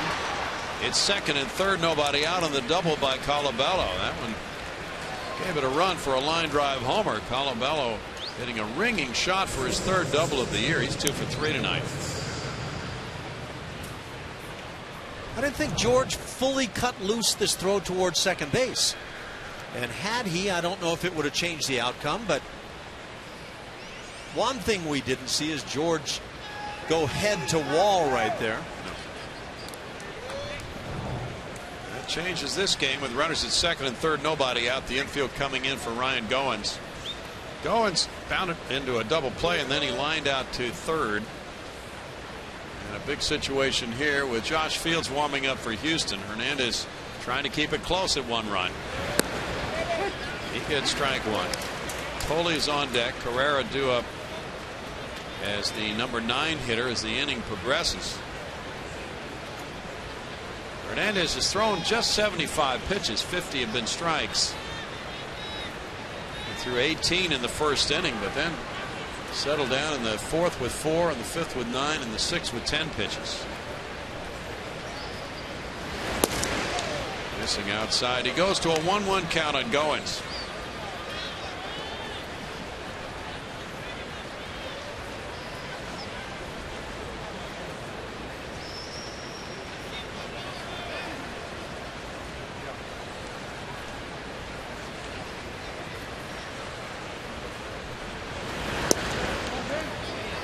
It's 2-1 now. Fastball running back to the plate. Does it get to the corner? Starts well inside and stays a bit there. The Phillies beat the Pirates 4-2 in Philadelphia. Aaron Harang winning his 4th. Beating Vance Worley. Jonathan Papelbon got save number 8. He just became the Phillies all-time save leader. Swing and a miss, and it's 2-2. Goins really chasing one there. Where's Tug McGraw on that list, I wonder? That would be up there high. Oh, that changeup. Haven't seen a whole lot of that tonight. And such a huge pitch for Hernandez last time out.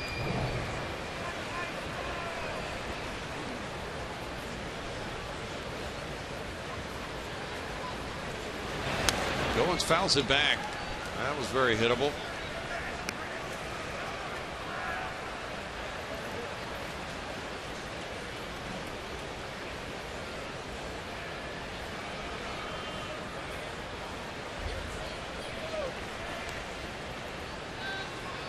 Blue Jays have won 5 and lost 4 in the month of May. They were picked by some to win the American League East. Well, they held first place last year in the East for about 60 days. 3-2 now. Yeah, they sure did. They made a strong run at it until Encarnacion got hurt. Yeah, that made a big difference, and Baltimore got red hot. Encarnacion hurt his right quadriceps July 5th. They were a half game out of first then, and when he returned August 15th, they were 7.5 back. Bouncer cut off by Hernandez. He checks the runner at third, throws him out. There's one big out. Play a little D out there.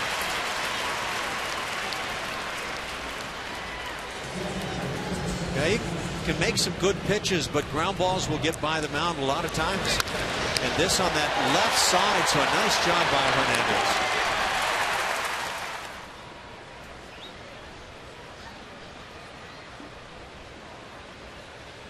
Pilar at third base, Colaballo at second, and Josh Toley's the batter. Toley 0 for 2, a grounder to the pitcher, and a fly ball. Jose Mesa had been the previous all-time save leader for the Phillies with 112. Tug McGraw had 94. He's in 6th place. Brad Lidge had 100 for them in 5th. Mitch Williams 102. Steve Bedrosian 103. It's funny, I don't think of Brad Lidge being with the Phillies that long. True. Well, he had some good years. Racked him up in a hurry.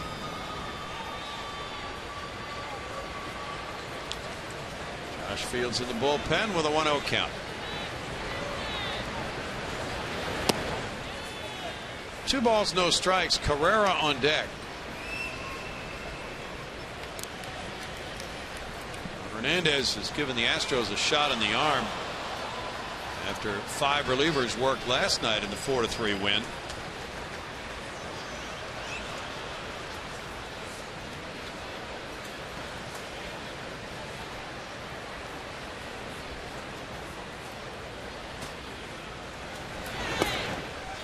This is kind of that take advantage moment.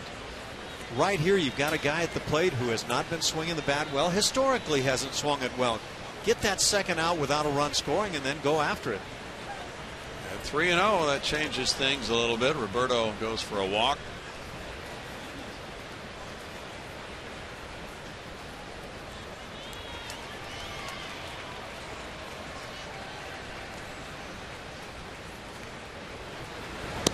Tolle takes ball 4 and the bases are loaded for Carrera. That's one I think Hernandez would, following the game, point to and say, I'd love to have that one back. Not close. A.J. Hinch is coming out. He has Josh Fields. And he could use a strikeout. Fields is good at that. Could also use the ground ball for the double play to get out of the frame. Carrera grounded out last time up after walking, stealing a base, and scoring in the third. And the bullpen will be called on. So with the bases loaded, 1 down, Hernandez comes out of the game after 85 pitches. Fields will be facing Carrera, then Travis could bat. It's 3-2 Toronto. Back in a moment.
Taking over for Houston, and he missed time with an injury earlier this season, but since he joined the staff, his first outing was April 25th. Those are his numbers: 1-0 with a 1.5 ERA.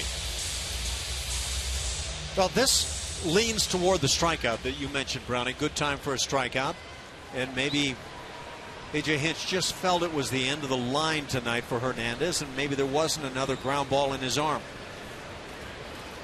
Carrera's the batter. Valbuena is off the line at third at the edge of the grass. Carter in tight at first to be able to get a forced play at home. And Fields delivers ball 1. Fields last worked on Sunday in Anaheim with a scoreless 8th inning. He didn't give up a hit. He has struck out 10 in his 6 innings. Has more strikeouts than base runners allowed.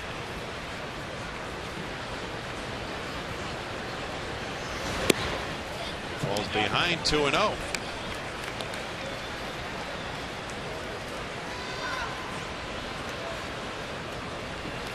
Carrera had 1 walk coming into this game. He picked another one up in the 3rd inning.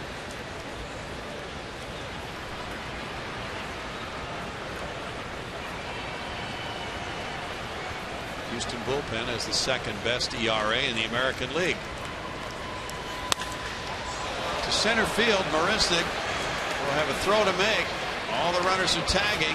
Marisnick with the catch. Here's the throw to the plate. Pilar coming in. It's offline, and it's 4-2 Toronto. All the runners moving up a base on a sac fly by Carrera. Pilar scoring, and Colabello taking third, with Tolle moving up to second base.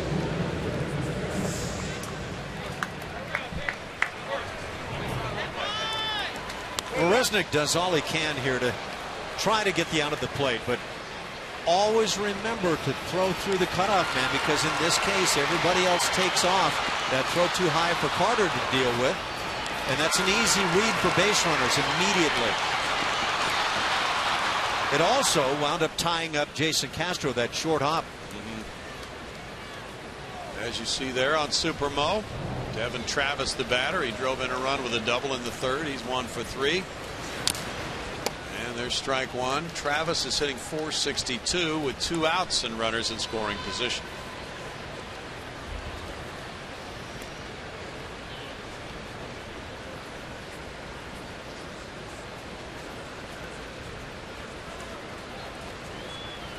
Blue Jays have 6 hits, including back-to-back first-inning homers with 2 outs by Bautista and Encarnacion. Travis made it 3-0 or 3-1 lead in the third with his double. It's 1-1. Fields had a groin injury in spring training, opened on the disabled list, made 5 rehab appearances in the minors, then joined the club. He would be the Astros' best bet for a strikeout. Fly ball to right field. Springer back, still going on the warning track with the grab. The Blue Jays get a run in the 7th inning on 2 hits. They strand 2 and lead it now 4-2.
Lance Berkman, glittering numbers May 2nd through the 14th. Batting average of almost 600, an OPS of just under 1,800, 6 homers, 15 runs batted in, and a scramble for a home run ball in Arlington, Texas. You get worn down running the bases at that point? Yeah. Well, April and May, 388. An OPS that led the National League. 14 homers led the majors. Led the National League in runs batted in and in runs. Terrific start to 08 for Lance Berkman. .312 batting average that year for Lance. 29 home runs and 106 on the Ribby total. He was some kind of hitter. I always loved watching him from the left side, where he'd take the big hack and then gingerly lay the bat down on the ground before taking off. 4-2 Blue Jays. Hutchison has been pulled from the game after 6 innings of 5-hit 2-run baseball, walking 1, fanning 9. Lefty Aaron Loop takes over. Jason Castro leads it off. Castro's 0 for 2. He struck out looking and he bounced to short. Loop drops down and delivers strike 1. Loop, 27 years old, from Raceland, Louisiana, went to Tulane. He's 1-1 with a 3.95 ERA and a whip below 1. He looks like a guy who would be a lefty killer. The lefties have actually handled it better this year than the righties. And there's your example. Well, Jason Castro might be finding that his luck is turning around. He did not hit a rope, but he found a landing zone for a looping line drive hit. He's hit a lot of line drives that have been caught this year. It never balances. This pitch left up a bit for Jason to handle. And maybe that's why the left-hand hitters have had some degree of success against him this year. But, you know, Jason's going to remember the X number of line drives he's hit at somebody to this point. Never remember those bleeders that drop. Chris Carter struck out both times tonight. There's ball 1 to him.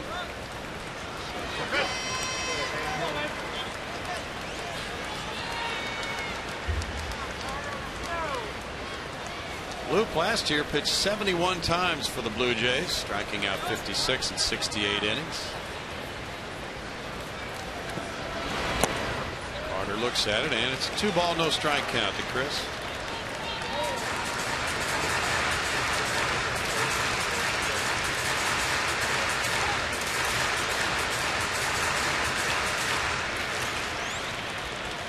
Been a guy who's worked often also in 2013 in addition to last year out of the Toronto pen.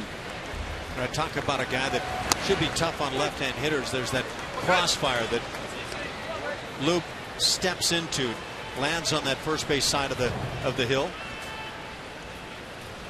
Also gets a good peek at the base runner, but yeah, that crossfire should make life really miserable for the lefties.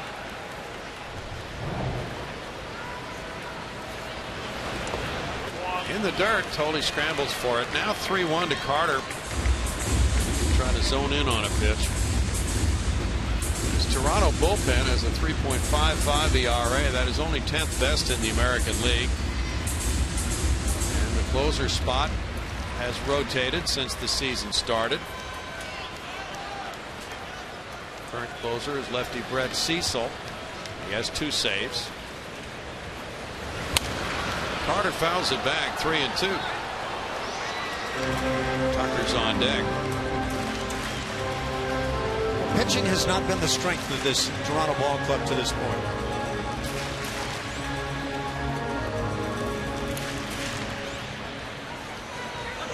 That team ERA, sorry, Brownie, 14th, so they're second to last in the American League. That's right. Carter takes a walk. And now the first 2 have reached here in the home 7th inning with Tucker coming up next. Carter, who was hitting only 108 against lefties, passes the torch along to Tucker. And this is what the skipper A.J. Hinch talked about with his team a couple of nights ago. Not trying to go up and hit a home run, but just take what the pitcher will give you. In that case, a walk to Carter and let the next guy do it. Well, Tucker's done it twice tonight in 2 at-bats. He's pulled the ball both times. VR is on deck. I just have this feeling about Tucker that wait till the day he starts launching. Line drive left field corner. That'll score at least 1. Here's Castro to make it 4-3. And Carter's being stopped on an RBI double by Tucker to give him a 3-for-3 night. 2 doubles and a single for Tucker. That's his 3rd Major League RBI. And that gets the Astros within a run and 2 runners in scoring position, still nobody out. And again, a left-handed bat takes advantage, but I love the night being had by Preston Tucker. And you never know when that moment really is taking place, when a guy finds himself as a big leaguer, but this isn't hurting a bit. The left fielder, Colabello, getting it back in. A rough start here for Loop in the 7th inning. Single, walk, double, and the 2 hits have come from left-handed batters against him. Switch hitting VR will be the batter. That is a big swing of the bat for Mr. Tucker, trying to establish himself as a major leaguer. No doubt. 5 total bases tonight.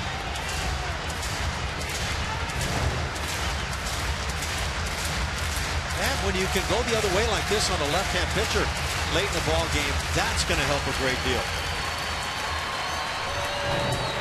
Jonathan VR is 0 for 2. He's hit the ball on the ground both times. Encarnacion in close at first.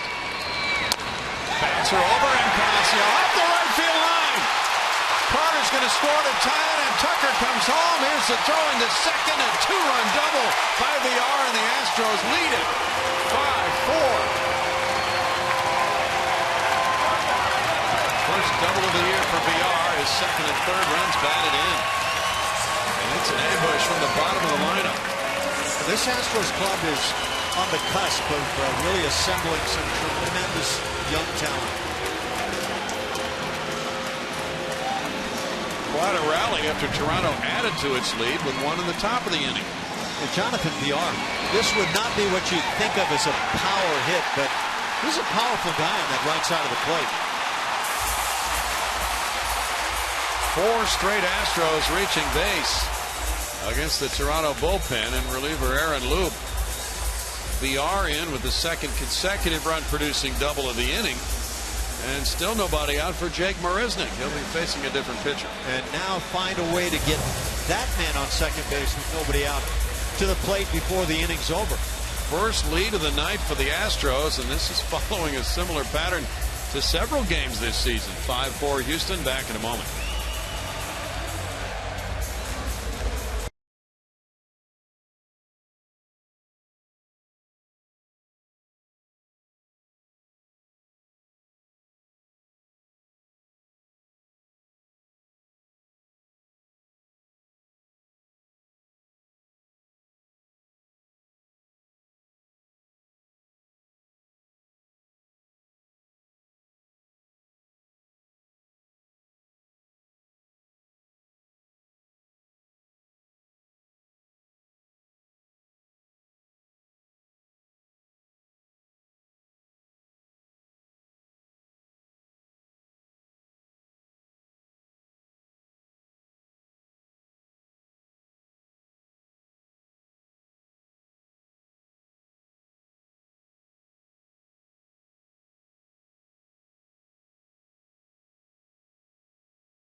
Runner at second, Jonathan VR in the bottom of the 7th inning. 3 runs home. Now it's the Cuban-born Roberto Osuna, and he has been lighting it up with a 0.98 ERA for 14 games, a whip of 0.82. He's facing Jake Marisnick, who's 0 for 3 with 3 punch-outs tonight. Josh Donaldson in on the grass at third. Marisnick around a bunt. He pops it up back over the screen for strike one. You know, Bronny, you had talked about the bunt in this same kind of scenario an inning or two ago. Now I'm good with it. Pick up this extra run in this inning, create the 2-run lead in the 7th. And by the way, you're now in that perfect territory where when the Astros score 4 or more runs, they're 18-0. Makes every sense to sacrifice here with the lead. Altuve on deck, nobody out. High, 1-1. Also the fact that Marisnick has struck out 3 times tonight already plays into that somewhat. And this guy's a pretty hard thrower. Right back at that 94 range with that fastball. And Tommy John surgery, came back from that in 2013. Marisnick is down in the count. 1-2. Pat Neshek warming up for Houston.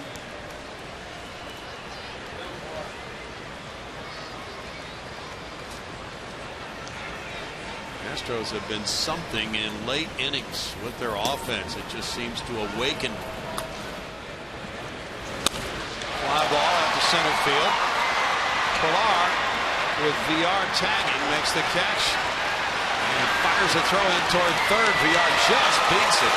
He went in standing up and just barely ahead of that throw to Donaldson. Quite a peg by Pilar in center field, but it's out number 1 and moves the runner. That would have been a dreadful mistake if a tag had been applied there for an out. He gets the read, does VR. Sure, it's deep enough. Move up. But I think as you go into third base here, you see the stand sign from Gary Pettis. I don't know if he might reverse that given another shot. You have to slow down a bit to stand in at the bag. Intentional walk to Altuve. That'll bring up Valbuena. Altuve fans do not like this. He's had 2 hits tonight. He has scored 2 runs, but it's an increasing trend. It's the 6th time he's been walked intentionally, especially with men in scoring position, with Altuve's damage that he's done in those situations. A high batting average. This is something we're seeing more and more now. 360 with men in scoring position. He's just too much of a wizard with the bat. But he also runs the bases so well that the running game, I think, is likely at this point. It's very interesting. Double play situation here. Valbuena's hitting 130 with men in scoring position. He is 1 for 3 tonight. He drove an Altuve from first base with a double. Hit a ground ball to get Altuve at third base. He was at second and moved him over in the 6th inning. The shift is on, and the left side of the infield has a big opening for Valbuena. Altuve, with the steal back in the 1st inning, his 12th of the year. He's going to draw some attention here.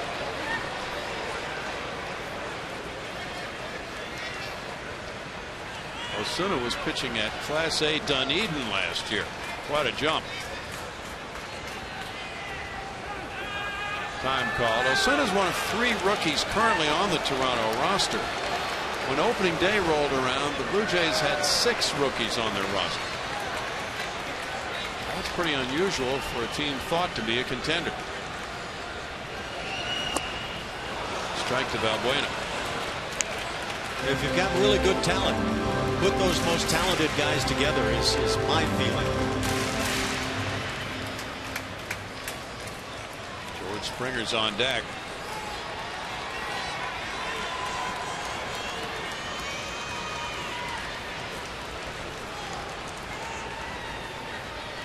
Altuve takes off. Here's the throw from Tolley, and safe.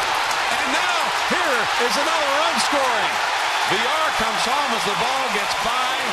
Goins fails to hold it. Altuve sliding in safe. The ball wasn't caught, and it's 6-4.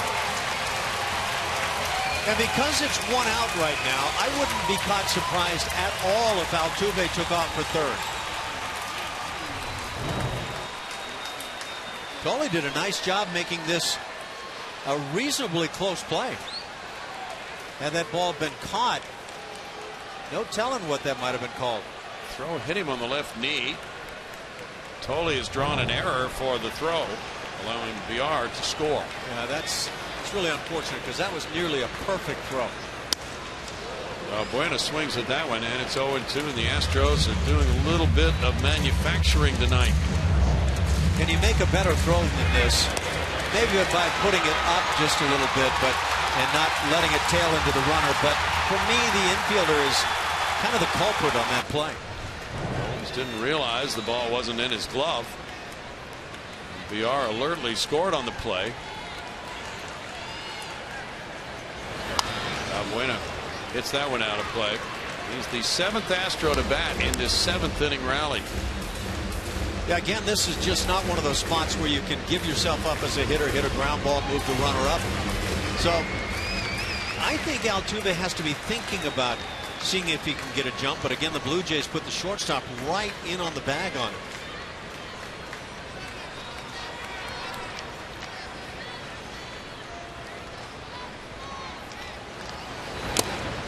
Buena with the foul tip strikeout is retired for out number 2. The Astros have scored 4 runs here in the 7th inning. That gives them 18 runs total in the 7th inning of their games this year. They've scored 18 runs in all of their 7th innings. 18 in the 8th this year. 21 in the 9th. So that's 57 runs they've scored the last 3 innings out of their 149 for the year. High percentage. Springer the batter, fouling it for strike 1. That's a big time swing. Go back to Springer's ground out in the 6th inning. to get the second run home. That's a big swing. Different situation here, but that one got the Astros closer to 3-2 at the time. They pecked away. What do you do to get that swing centering up on the baseball? What's your recommendation? I don't know. There aren't that many guys who can create that kind of bat speed with that kind of athletic ability. The sky's the limit. But before that sky shows up, you're going to start getting that barrel to the ball.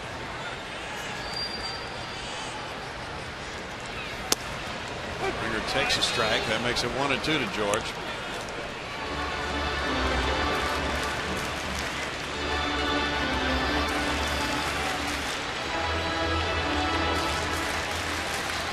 And by the way, with the second out in the inning, it really took away the need for the stolen base.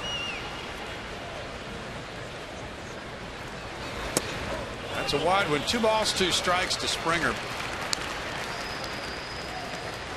The Astros have certainly brought their offense around, getting 4 runs on 8 hits last night, including 6th and 8th inning homers from Valbuena and Springer. They have 8 hits tonight for their 6 runs. Springer looks at another close one, and the count is full.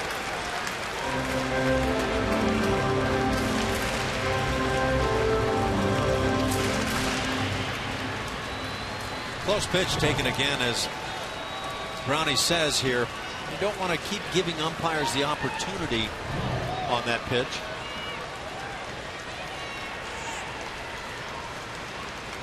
And Springer backs away.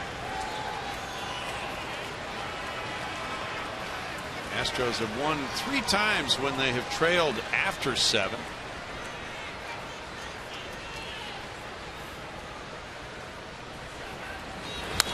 Springer fouls it back.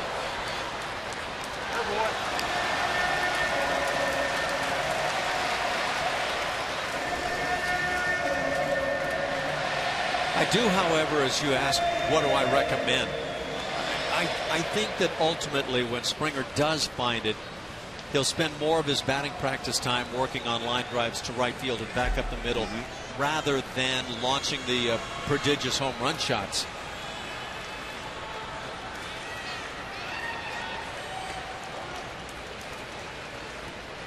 Will be Rasmus on deck. Springer's the 8th Astro to bat here in this 7th inning rally. It began with a Castro single against the lefty Loop. Big cut. He struck him out.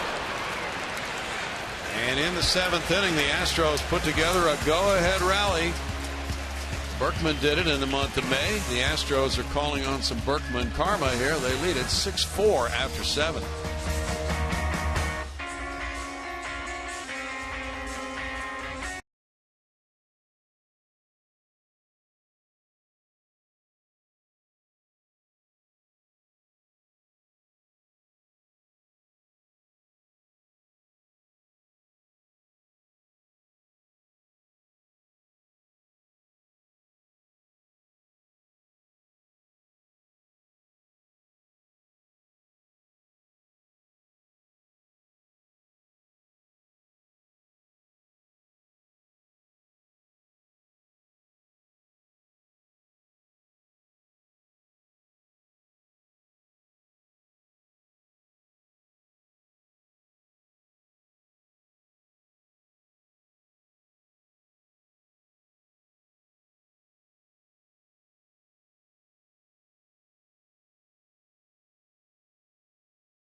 as we move to the 8th.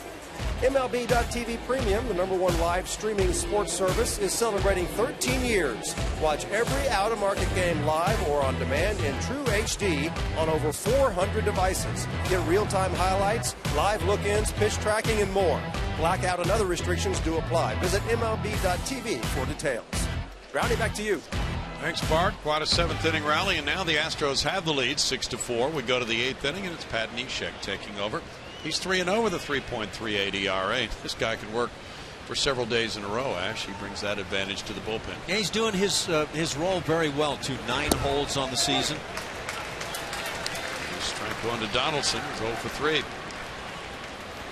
Neshek looks like he's in a position to drop down and do the submarine delivery, and then somehow winds up out on the sidearm position somewhat. No balls, 2 strikes.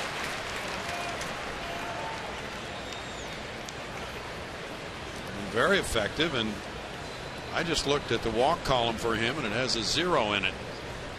That probably aids. Hadn't noticed that. 1 ball, 2 strikes. The Astros have the fewest walks from their pitching staff in the American League. That has really helped them. Their defensive play has been much better. So on the defensive side, they're quite an improved team. There's a liner into left center field for a hit. Rasmus over, and he'll hold Donaldson to a leadoff single here in the 8th inning.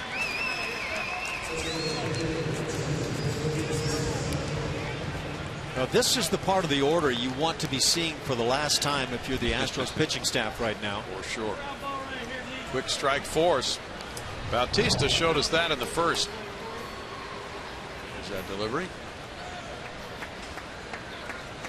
He was able to hang in quite well. Bautista with a homer, a walk, and a fly ball to left tonight.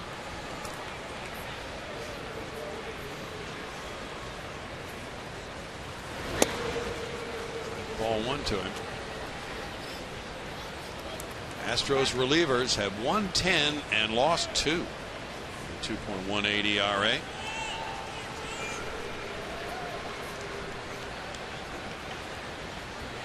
Bautista with 2 homers in 2 at-bats against Neshek. Takes a strike, and it's 1-1.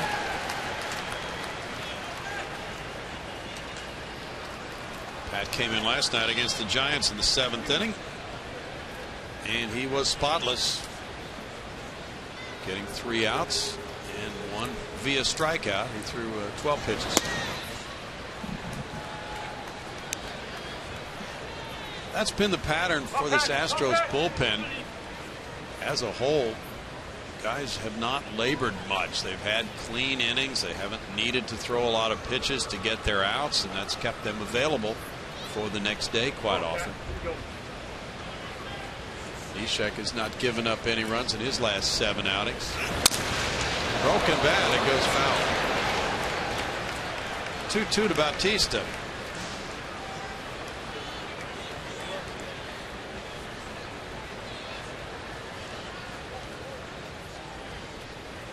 Of course, you might imagine Neshek, at the time that he enters games, usually 6th, 7th inning type thing, has broken a few bats. There's another one.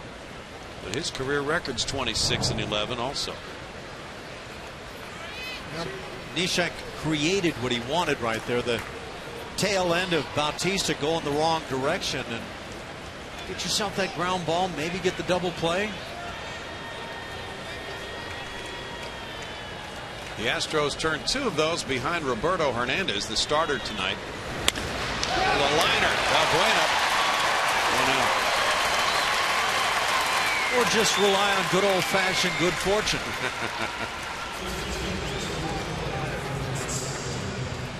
Now it's Encarnacion. This guy will get his swings.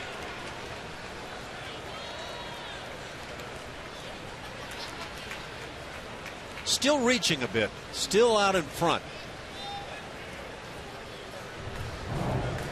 Encarnacion homered in the first, bounced into a double play and popped up. The shift is on with Altuve over, not too far from the shortstop VR. Ball 1 for Neshek.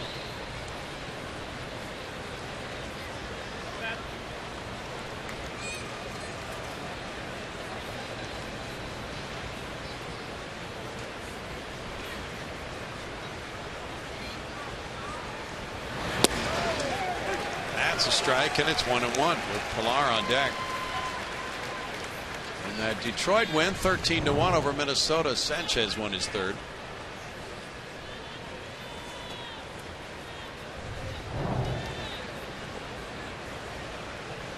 So the Astros should be facing him in the opener of that.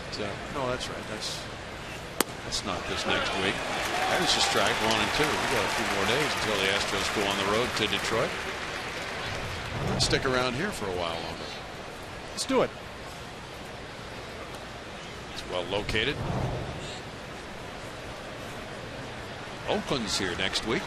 Monday, Tuesday, Wednesday, then Detroit a week from today. 2-2. Always interesting, though, with Brad Ausmus, the skipper of the Tigers, and they are good again this year, despite the fact that Justin Verlander hasn't been able to pitch for them. It's been an interesting race in the early going between Kansas City and Detroit. KC looks legit. Their numbers would indicate they're legit.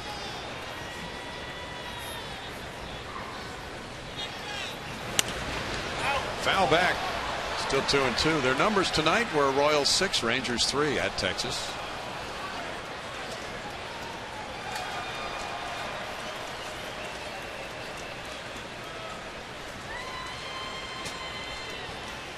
And that bullpen of the Royals has now surged to the top of all the clubs in terms of bullpens in the American League.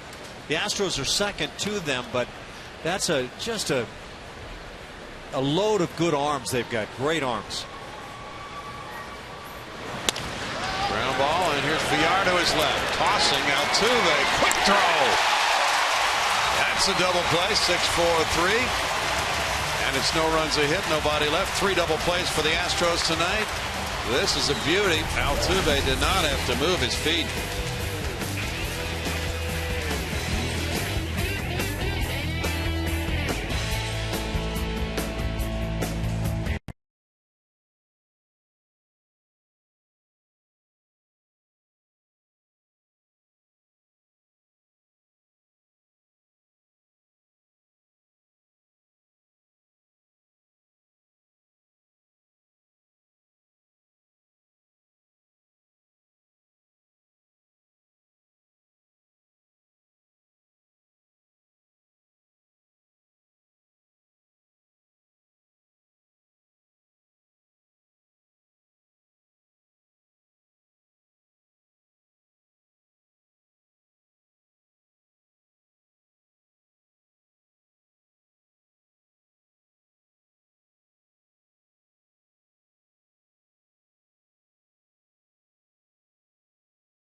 Is presented by Southwest Airlines. Book your low fare now at southwest.com. And by Geico. 15 minutes could save you 15% or more on car insurance. Visit us at geico.com or call 1-800-947-AUTO. 6-4 game, Houston leading. The Astros fell behind 3-1 after the third. They got a run in the 6th, but then Toronto added to its lead with a 7th inning tally to go up 4-2. Houston getting 4 in the 7th. Now it's Steve Delabar to work the bottom of the 8th. He's worked 3 2/3 innings with an ERA of 2.45.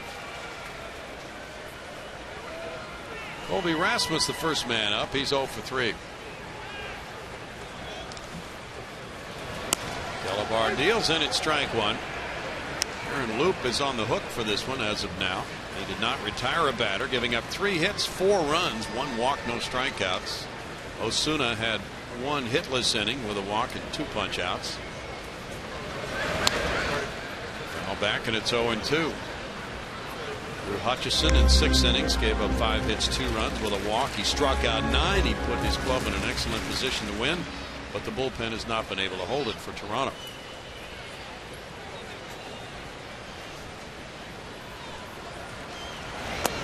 You know, and though it wasn't the best of nights on the season for Roberto Hernandez, he still pitched well enough and really kind of put it together after that first inning early on and left his club in a position where they could take this lead. He sure did. Back-to-back homers in the first, and he regrouped. There's a strikeout. That's the 12th strikeout of the night for Astros hitters, and yet they've scored 6 runs on 8 hits. Well, they continue to lead the league by a pretty wide margin in terms of strikeouts, and yet they lead in home runs. And it's equating to a first-place club right now. Go figure. Castro is 1 for 3.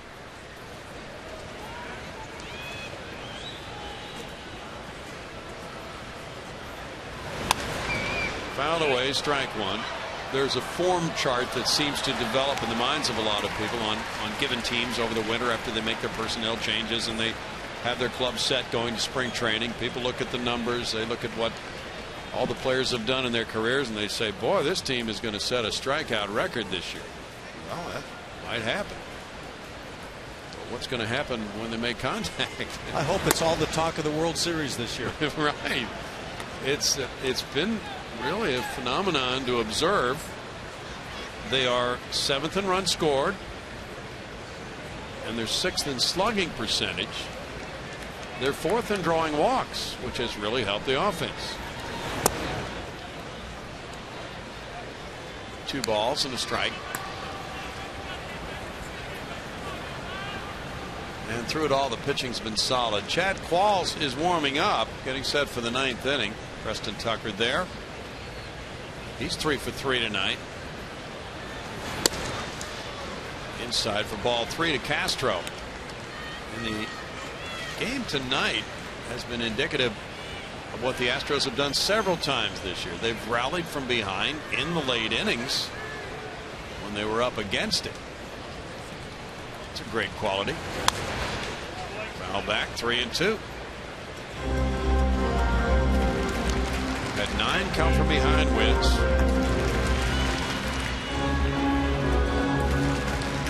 In Major League Baseball, if you're trailing going to the 7th inning, chances are not real good.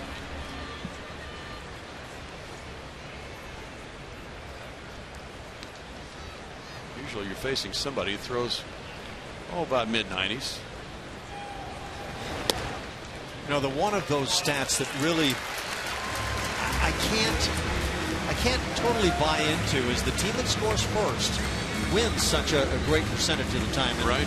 And you know, what's to say that scoring first doesn't mean you have a 1-0 lead in the ballgame? The Blue Jays had that added to it. Chris Carter drew a walk in the 7th inning after striking out twice.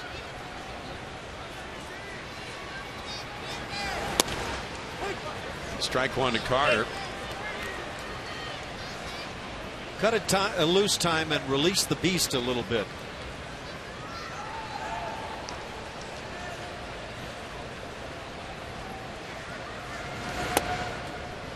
Now it's a 1-1. 8 hits for the Astros. 3 of them from the rookies on deck. Tucker. 2 from Altuve. Bottom of the order has been instrumental in this one. In the dirt, 2 balls and a strike. The Astros trailing 4-2 in the 7th. Got a single from Castro, a walk from Carter, an RBI double from Tucker to pull to within 1, and then VR gave them the lead 5-4 with a 2-run double.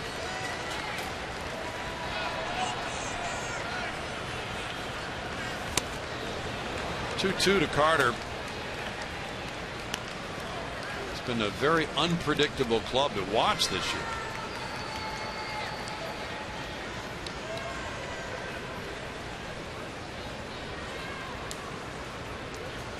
Four guys hitting under 200 when this game started in the lineup.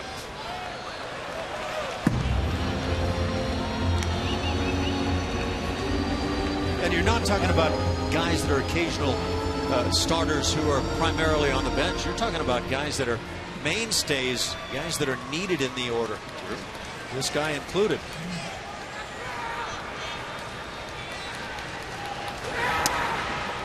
Carter takes ball 3, and it's a full count to Chris.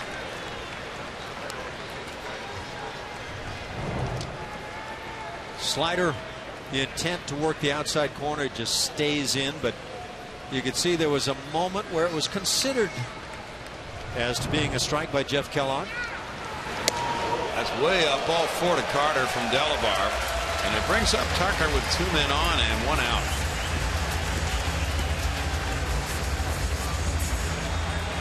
Tucker's 3 for 3 tonight with a pair of doubles and an RBI.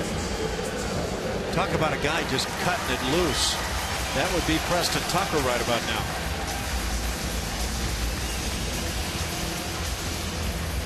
No batting gloves, a la George Brett.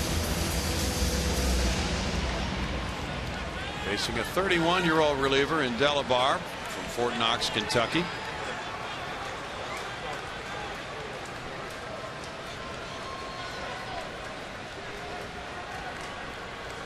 Ryan Tepera warming up at the bullpen for Toronto now. VR on deck. Tucker takes, and it's strike 1 to Preston. Preston said when he came up from AAA, he had no idea how long he'd be here. Tell you what, if he keeps swinging it like he is here this evening, he'll be here till they retire his number. 0-2. He did not act particularly surprised that he wasn't the one who was sent back to AAA. Robbie Grossman was when George Springer returned. Well, with that decision, you know the talk was, well, then Tucker has to play, because he's not going to sit here and just watch ball games. Exactly. This one gets by Tully, and the runners move up to second and third. Delabar uncorking the wild pitch. Insurance could be a really nice thing right about now. That's really missing your spot badly. See Tully set up off the outside edge.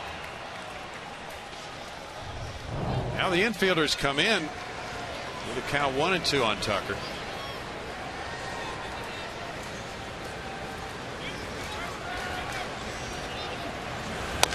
He bounces it to second. The runners will hold.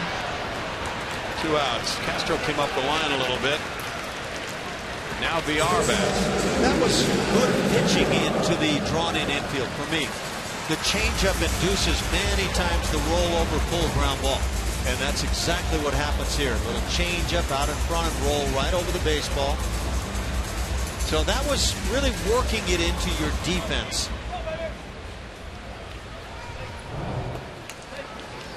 Now the infielders drop back with 2 outs. It's VR who had the big 2-run go-ahead double in the 7th inning. 1 for 3 tonight for Jonathan. Ball 1. Back to the outfield situation though on Robbie Grossman going down instead of Tucker. It really changes the way A.J. Hinch uses his club. He had been doing some work in left field with a job share type setup with Colby Rasmus playing usually against right-handed pitching, and then Robbie would take that spot against lefties. But A.J. explained that the Astros want Robbie to get his at-bats and be able to be useful in those situations as a right-handed batter, which was not the case when he was here. I imagine that was a big part, but I also imagine some group of people said, really like what we've seen from Preston Tucker. Let's play this out a little bit, and I think it's going to really reap some benefits. And as it turns out tonight, Tucker gets one of the big hits in the game against a lefty reliever. Well, that's a great point to remember about tonight's game. Upstairs, 3-1 now. Jonathan VR had another really big one in the game, but from the right side of the plate. VR must be growing in confidence now with these last few games he's played. You would think so. That's a strike, and it's 3-2. He got a clean slate when A.J. Hinch took over. Maybe high enough to be a part of the knees. They look below them on that view. It does. Does any part of the ball touch the bottom portion of the knees? And it looked lower than that. He draws a walk to load the bases for Marisnick now. Jake is 0 for 4 tonight. Delabar struggling with 3 walks and a wild pitch in the inning. Altuve comes out to the on-deck circle. Marisnick struck out in the first, the third, the fifth, hit a fly ball to center in the 7th.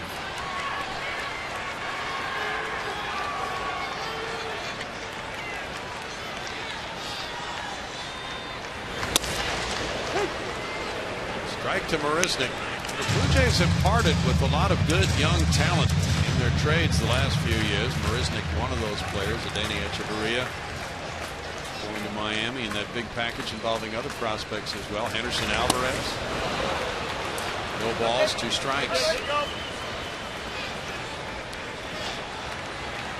They made that bold trade with Miami to acquire the veteran pitchers to help put them into the postseason. They have not been there in 21 years. That's the longest drought in any North American professional sport right now. Foul back. So they're going for it. It's a pretty amazing stat because there was that 2-3 year window where the Blue Jays were, I think, unquestionably the best team in Major League Baseball. 92-93 World Series.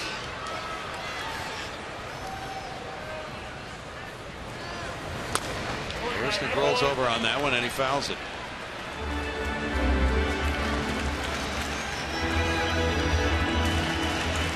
We were talking on the field, Ash, tonight about what a different kind of feel there is to this baseball season with teams like the Astros, the Mets, the Cubs. Really surprising a lot of fans with how well they've done. And there are others. Marisnick strikes out for the 4th time tonight. No runs, no hits, 3 men left. We move to the 9th inning. Houston leads Toronto 6-4.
Aaron Loop with a looping single after a walk to Carter. An RBI double into the corner by Tucker. The Astros are down by 1, 4-3. Jonathan Villar with a bouncing 2-run double up the right field line. They go up 5-4. Jack in the Box takes us inside the box score as we dig deeper into the Astros' 8th inning prowess. Check it out. Last year versus this year, 9-8 after leading after 6. This year, a mere 19-1, and after the 7th inning, 18-2 after 8, 19-1. Tied after 9. They're 3-0. So they've had a great ability as a club to manufacture, to produce one way or the other late in the ball game. And the bullpen, as we talked about so many times, is the other big part of that equation. Chad Qualls comes in as pitcher number 4. In 14 games, he's 1-2 with a 3.65 ERA. Has saved 3 games. He was the winner last night with a hitless inning against the Giants. Here's Kevin Pillar pushing a bunt. It goes hard to Carter and too hard to get him to first base. He's tagged out on a 3 unassisted bunt play, out number 1. Kevin Pillar was all out right there, and the first step of Carter after picking up the ground ball, I wasn't sure if he was quite as all out, but apparently he knew what he was doing. Trying to find a way to get something started, and a good reach there by Carter in the end to get the job done. You know, it could have been Chris not sure the ball was in the glove. That's true. He did glance down at it. He made the tag, 1 down, and it's Colabello batting.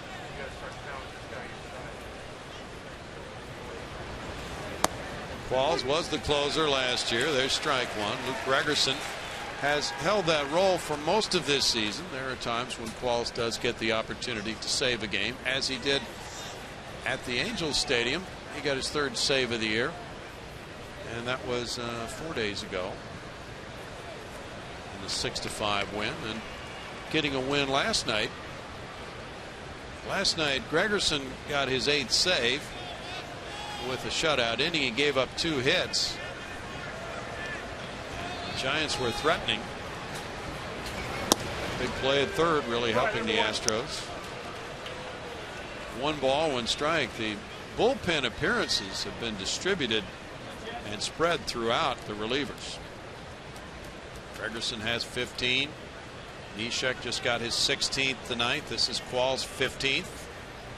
Tony Sipp has 13. Joe Thatcher 12, and so on down the line. Will Harris 13. 1 and 2. It's kept everybody fresh and productive. Colabello doesn't seem to remember the fact that hitters are supposed to stay in the box this year and stop the little wandering game. He might get a letter. Hope he does. Not from the IRS. That's forthcoming. 2 and 2. He'll probably come to one of us, and I think I could take my wise guesses there. Can't wait to get that envelope in the mail. Red Sox nothing, Mariners nothing. They're in the top of the 4th at Seattle. The Mariners are 15 and 18. Astros are hanging in quite well in that AL West. The Angels are back to 500 now at 17 and 17. They had a final at-bat win. Up the right field line, Albert Pujols with a sac fly to win it for them last night. But as the Astros swing to the AL East for the first time here against the Toronto Blue Jays, they have done quite well in their first bout with the West.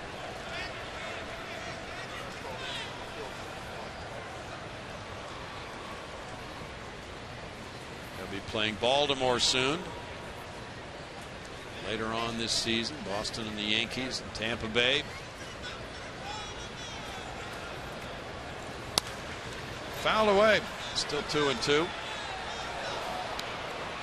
Dodgers lead the Rockies 3-1. They're in the bottom of the 2nd in Los Angeles. There's a delay in San Diego. Usually doesn't rain there. Nationals and Padres delayed. Talk about Southern California. I'm not sure what days, but getting some pretty good rain coming up. Okay.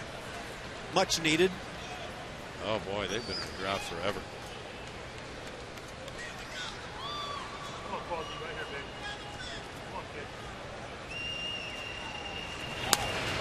Fouled away. Tomorrow night it is going to be a game to watch. Dallas Keuchel 4-0 and a 1.39 ERA. And the knuckleballer R.A. Dickey 1-4 with an ERA of 5.00.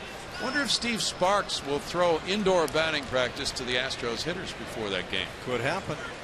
He's been known to do that before the Astros faced Dickey, and it's worked quite well in the past. Fully broadcaster regaled.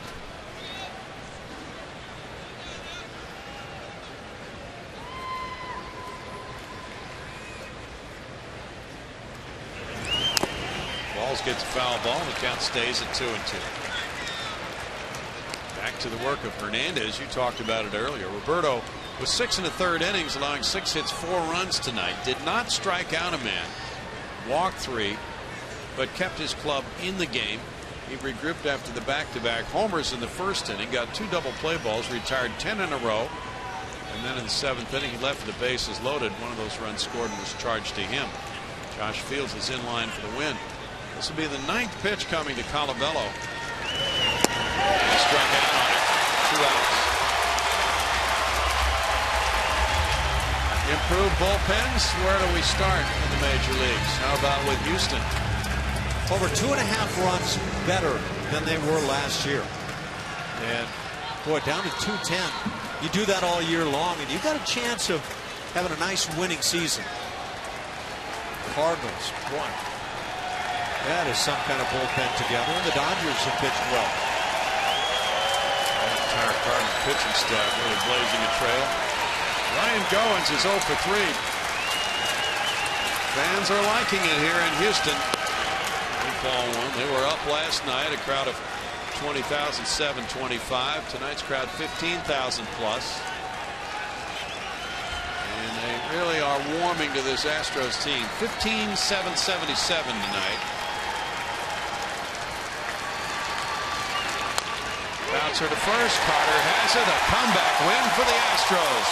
With 4 in the 7th, they win it 6-4. Second straight night they've come from behind, trailing both nights 3-1. It's their 10th comeback win of the year. And another happy night, especially for the rookie, Preston Tucker. 3 for 4, 2 doubles, an RBI in a very big situation in the 7th. Final Astros 6, Blue Jays 4.